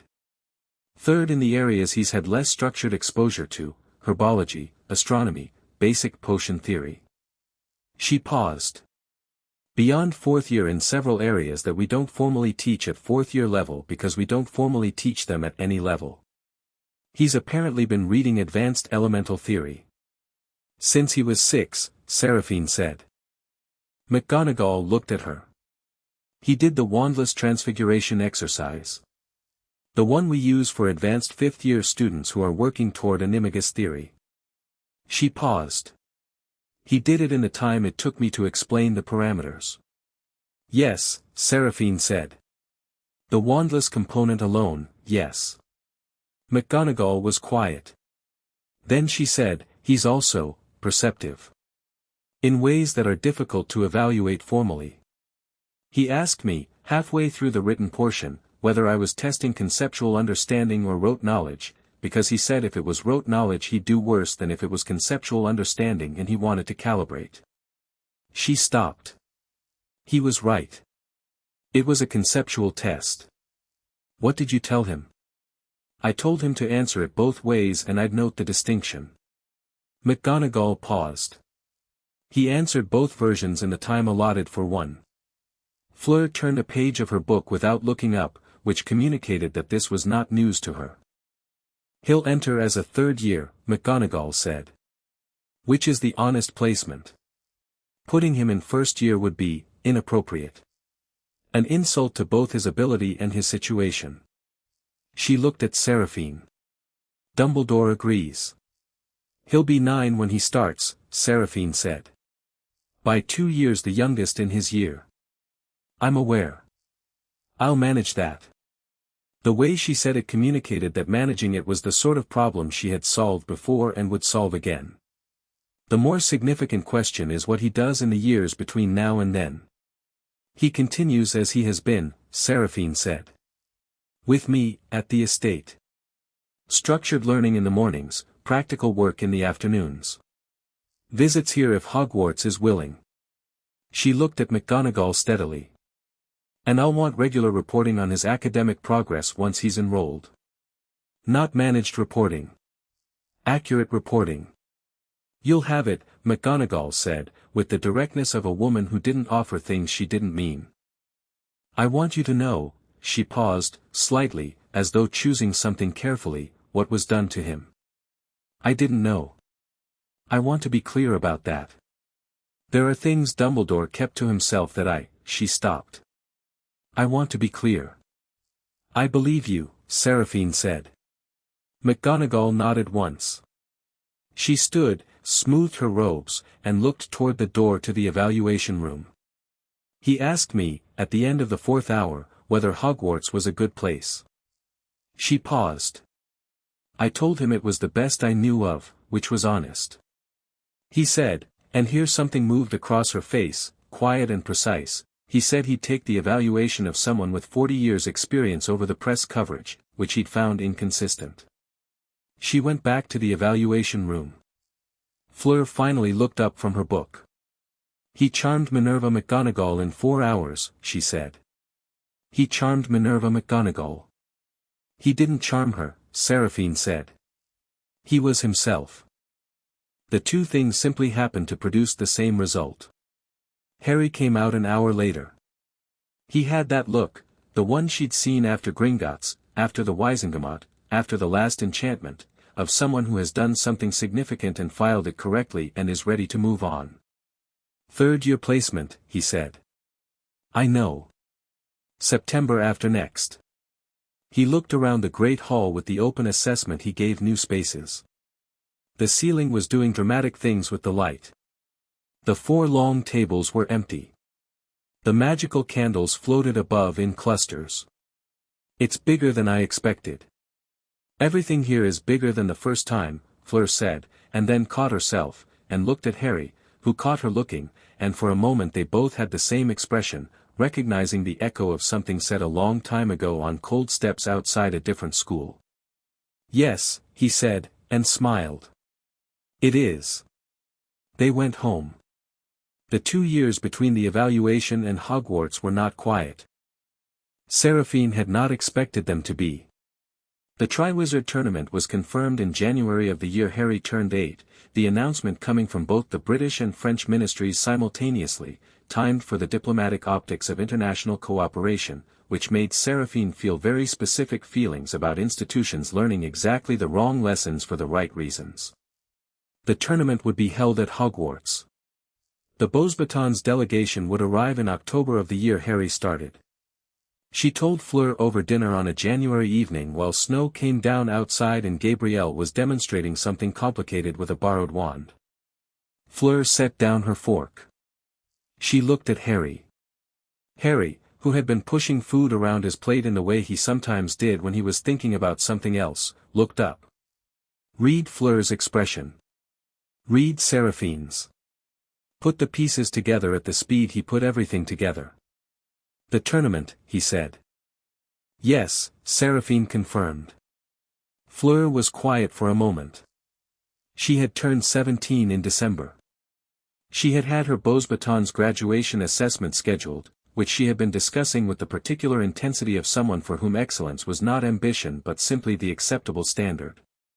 She was the best witch in her year by a margin that her professors described professionally as significant and her classmates described personally as exhausting. "Enter," Harry said. She looked at him. He held her gaze with complete steadiness. "Not because I asked," he said. "Because it's yours." Fleur was quiet for another moment. Then something in her expression settled, not decision exactly, because he was right that she'd already known, but the acknowledgement of knowing. "Obviously," she said, and picked up her fork.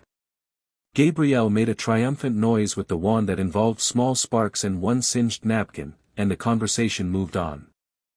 In the spring of Harry's 8th year, Abraxas not died. He died quietly, in his family home, of the accumulated weight of 82 years. Seraphine learned of it from the prophet's obituaries and sat with the information for a morning. He had cooperated.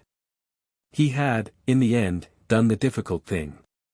His grandson would start Hogwarts the same year as Harry, would sit in classes with Harry, would grow up in a world shaped in part by his grandfather's late life choice to be honest. She sent flowers to the Knott family and a short note. She didn't know if it was received or wanted. She sent it because it was the right thing to do and she had long since stopped making the right thing contingent on its reception. Harry asked, when she told him. He asked the way he asked things he thought might have complicated answers, carefully, from a slight angle. Was he bad? She thought about the cliff-faced man in her formal sitting room, his dry precise voice, his hands folded on his knee, his ring. "I have a grandson. He was a man who did something wrong and then did the harder thing," she said. Both of those things were him. Harry was quiet for a moment. "Okay," he said. "And then, that's more complicated than bad." "Yes," she agreed. "Most things are." He nodded and went back to his book. She loved him, she thought. Simply and permanently and without requiring it to be named. September came. Harry was 9 years and 2 months old on the morning they took the Hogwarts Express. His trunk was packed. Seraphine had overseen the list with the precision she brought to all logistical matters, and Fleur had inspected the results and added 4 books and a jar of decent French coffee that Harry had been drinking since he was 8 and was not going to survive on Scottish alternatives. Gabrielle had cried at breakfast, which she was furious about, and had recovered by the time they reached the station by deciding to be furious at the station instead, which was larger and more deserving of fury. King's Cross was its usual organized chaos. Platform 9 3/4 was its usual specific chaos, the trolleys, the owls, the children, the parents, the smell of the locomotive. Harry walked through the barrier with his trunk and stood on the platform and looked at the scarlet engine with the same expression he always had in new places, the open, assessing, fully present attention of someone who expected the world to be interesting and was generally right. Seraphine stood beside him. "You know the rules," she said. "Write every week. Eat enough. Don't let anyone manage me." He paused. "Don't set anything on fire accidentally." "That last one is a guideline, not a rule," she said, "because rules should be achievable." He almost smiled. "I'll be back at Christmas." "You will." She looked at him.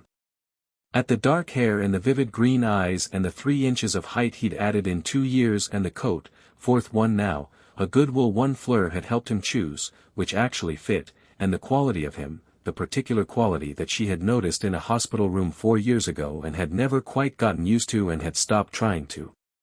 She did not say the things that were available to say. She was not that kind of woman. She put her hand briefly on his shoulder, pressed once, let go. He looked at her. The full look, the one he gave people he trusted. "Thank you," he said. "Not for anything specific. Just the whole thing." "Alice," she said, and she meant it the same way she'd meant it the first time, 4 years ago in a corridor, and he knew it. He went. She watched him get on the train. Watched the window find him, he put his trunk up and then sat down and looked out, and found her immediately on the platform, because he always found people he was looking for immediately. She raised her hand. He raised his. The train left. She stood on the platform for a moment after it was gone. Hogwarts, when Harry arrived, was not ready for him. This was not entirely Hogwarts' fault. The castle had been briefed, McGonagall had been meticulous about it, Seraphine knew, had prepared the staff with the Gringotts audit and the inquiry findings and the placement evaluation results and had delivered it all with the tone of a woman who expected her staff to be adults about it. Most of them were. Some of them were curious.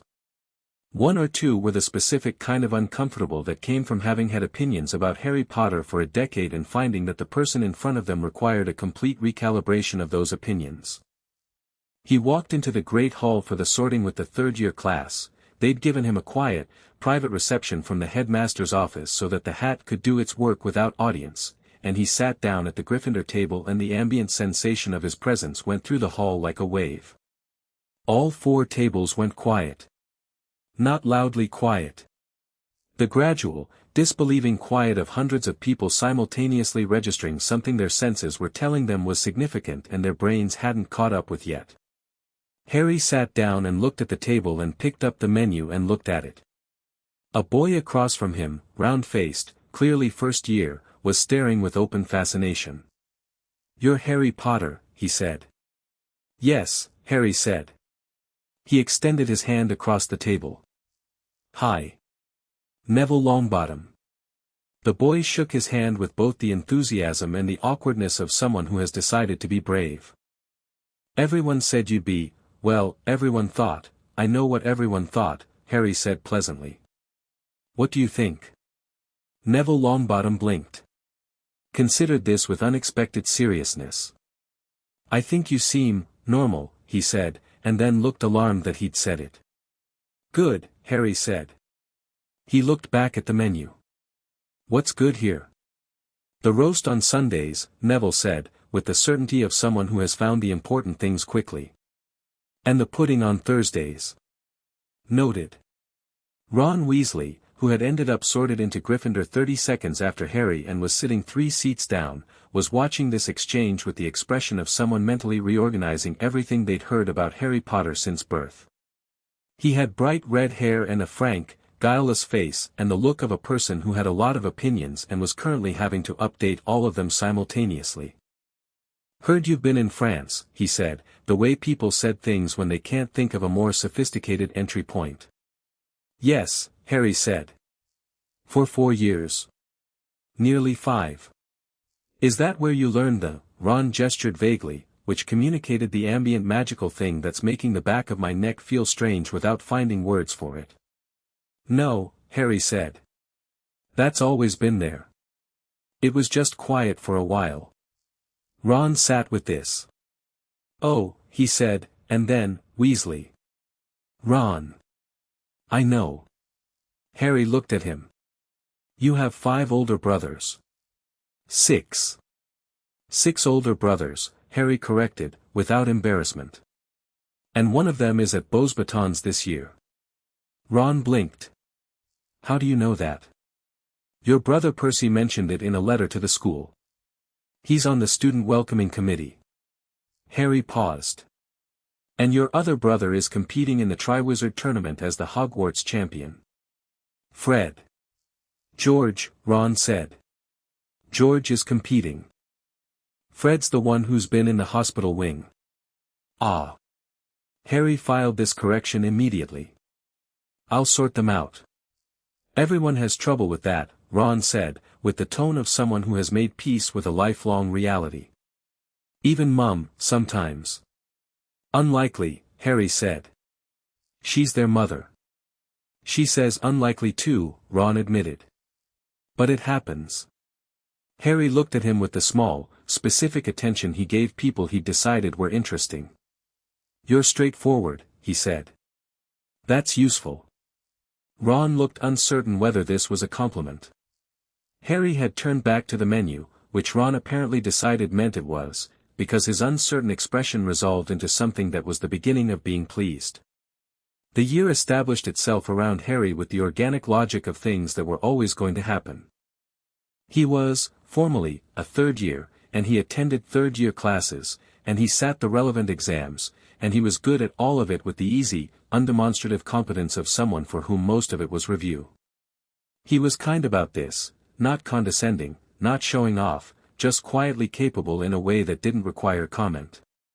The comment came anyway. It always did, when someone was both significantly younger than their year and significantly beyond it in ways that didn't fit any available category.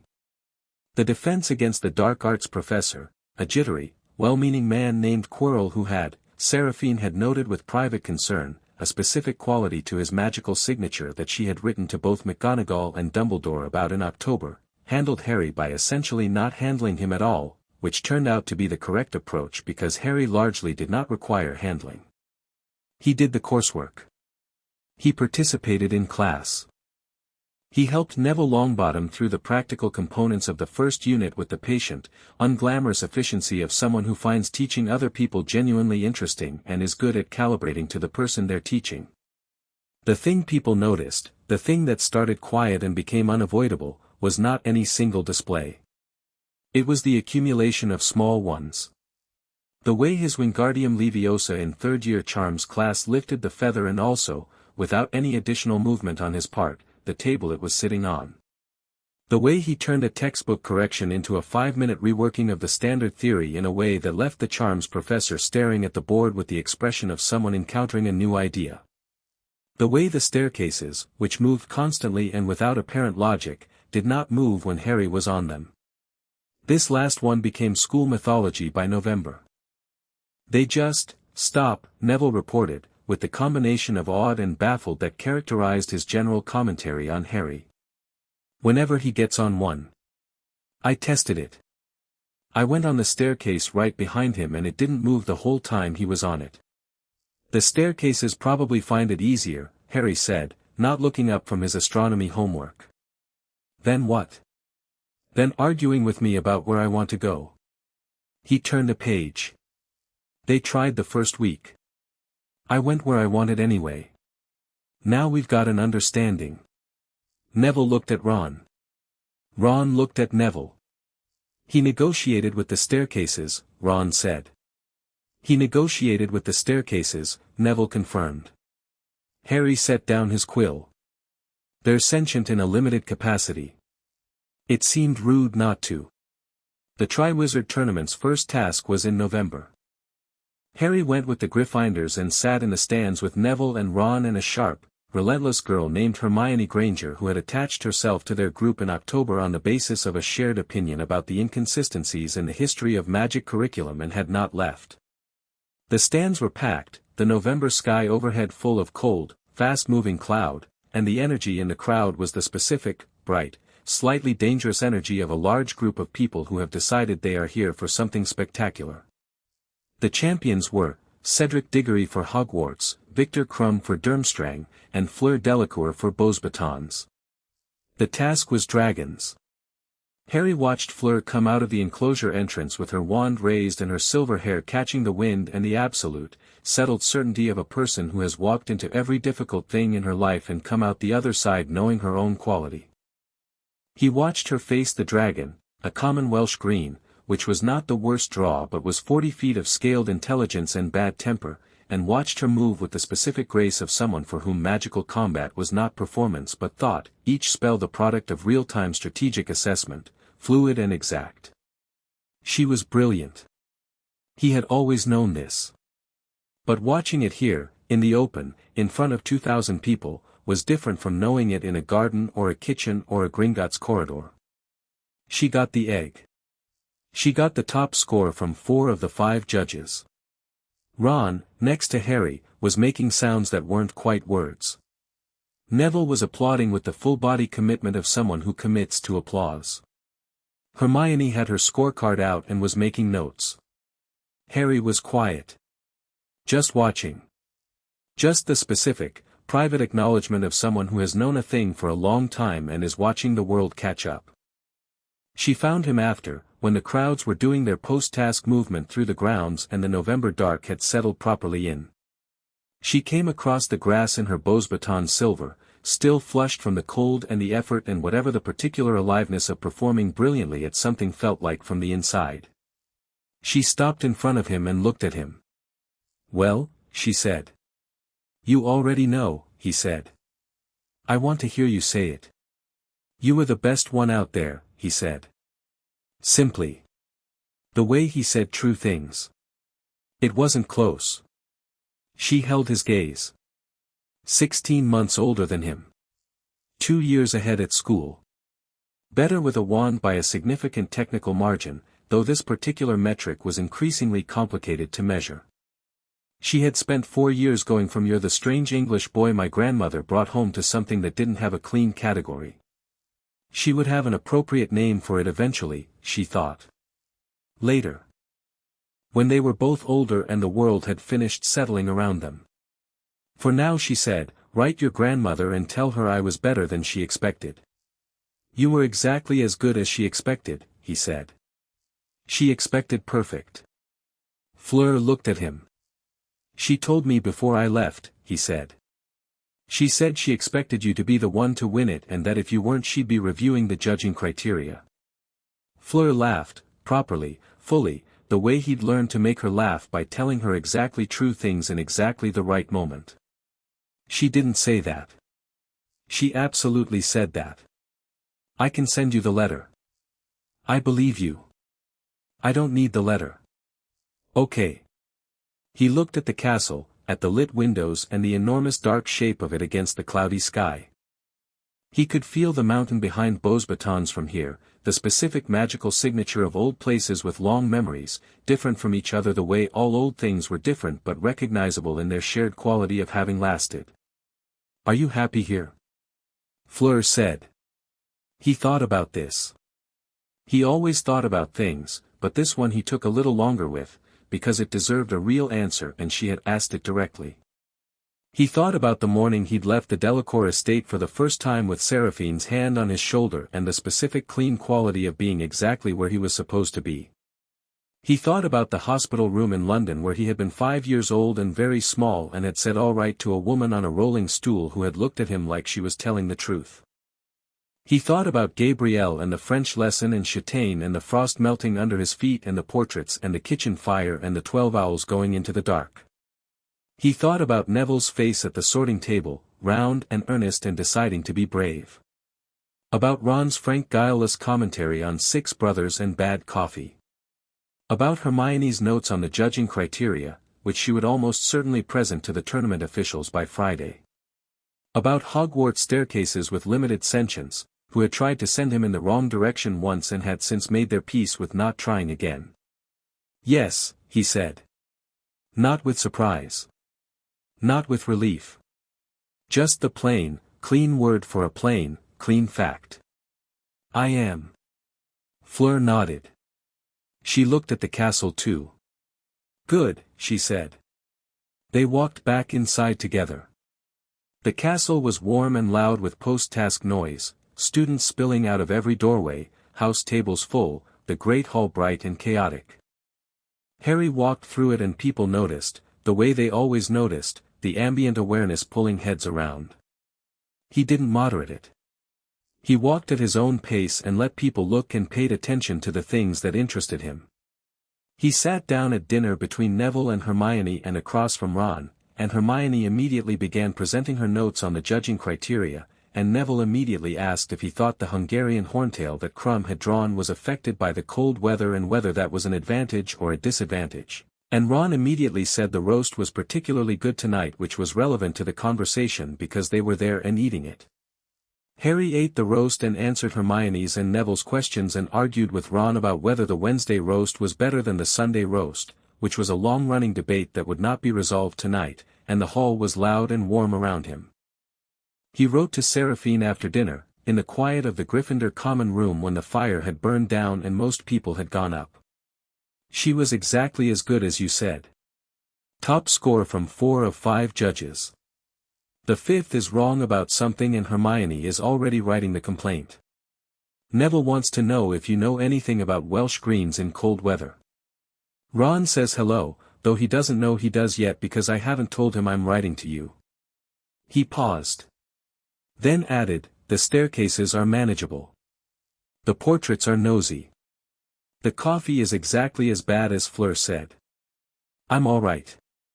I'll write again on Sunday." He sealed the letter and took it to the Olery.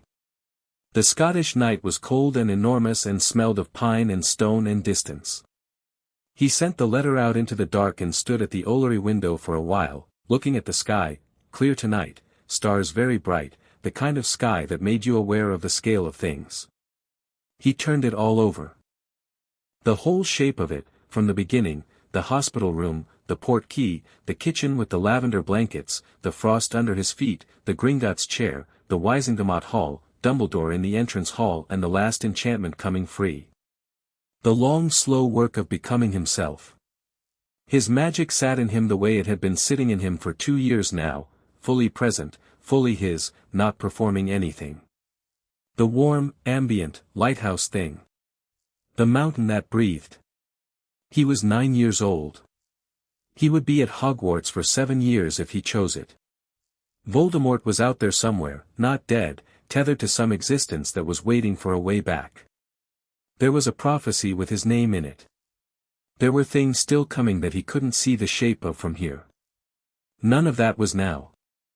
Now was the cold Scottish air and the stars and the letter already flying south and the roast that had won tonight's debate by objective quality, and Hermione's notes on judging criteria, and Neville asking good questions about dragons, and Ron's 6 brothers, and Fleur's perfect score, and Seraphine's hand on his shoulder saying Alice, and a world that had done its best to make him small and had found out, slowly and irrevocably, that this was not something that was going to work.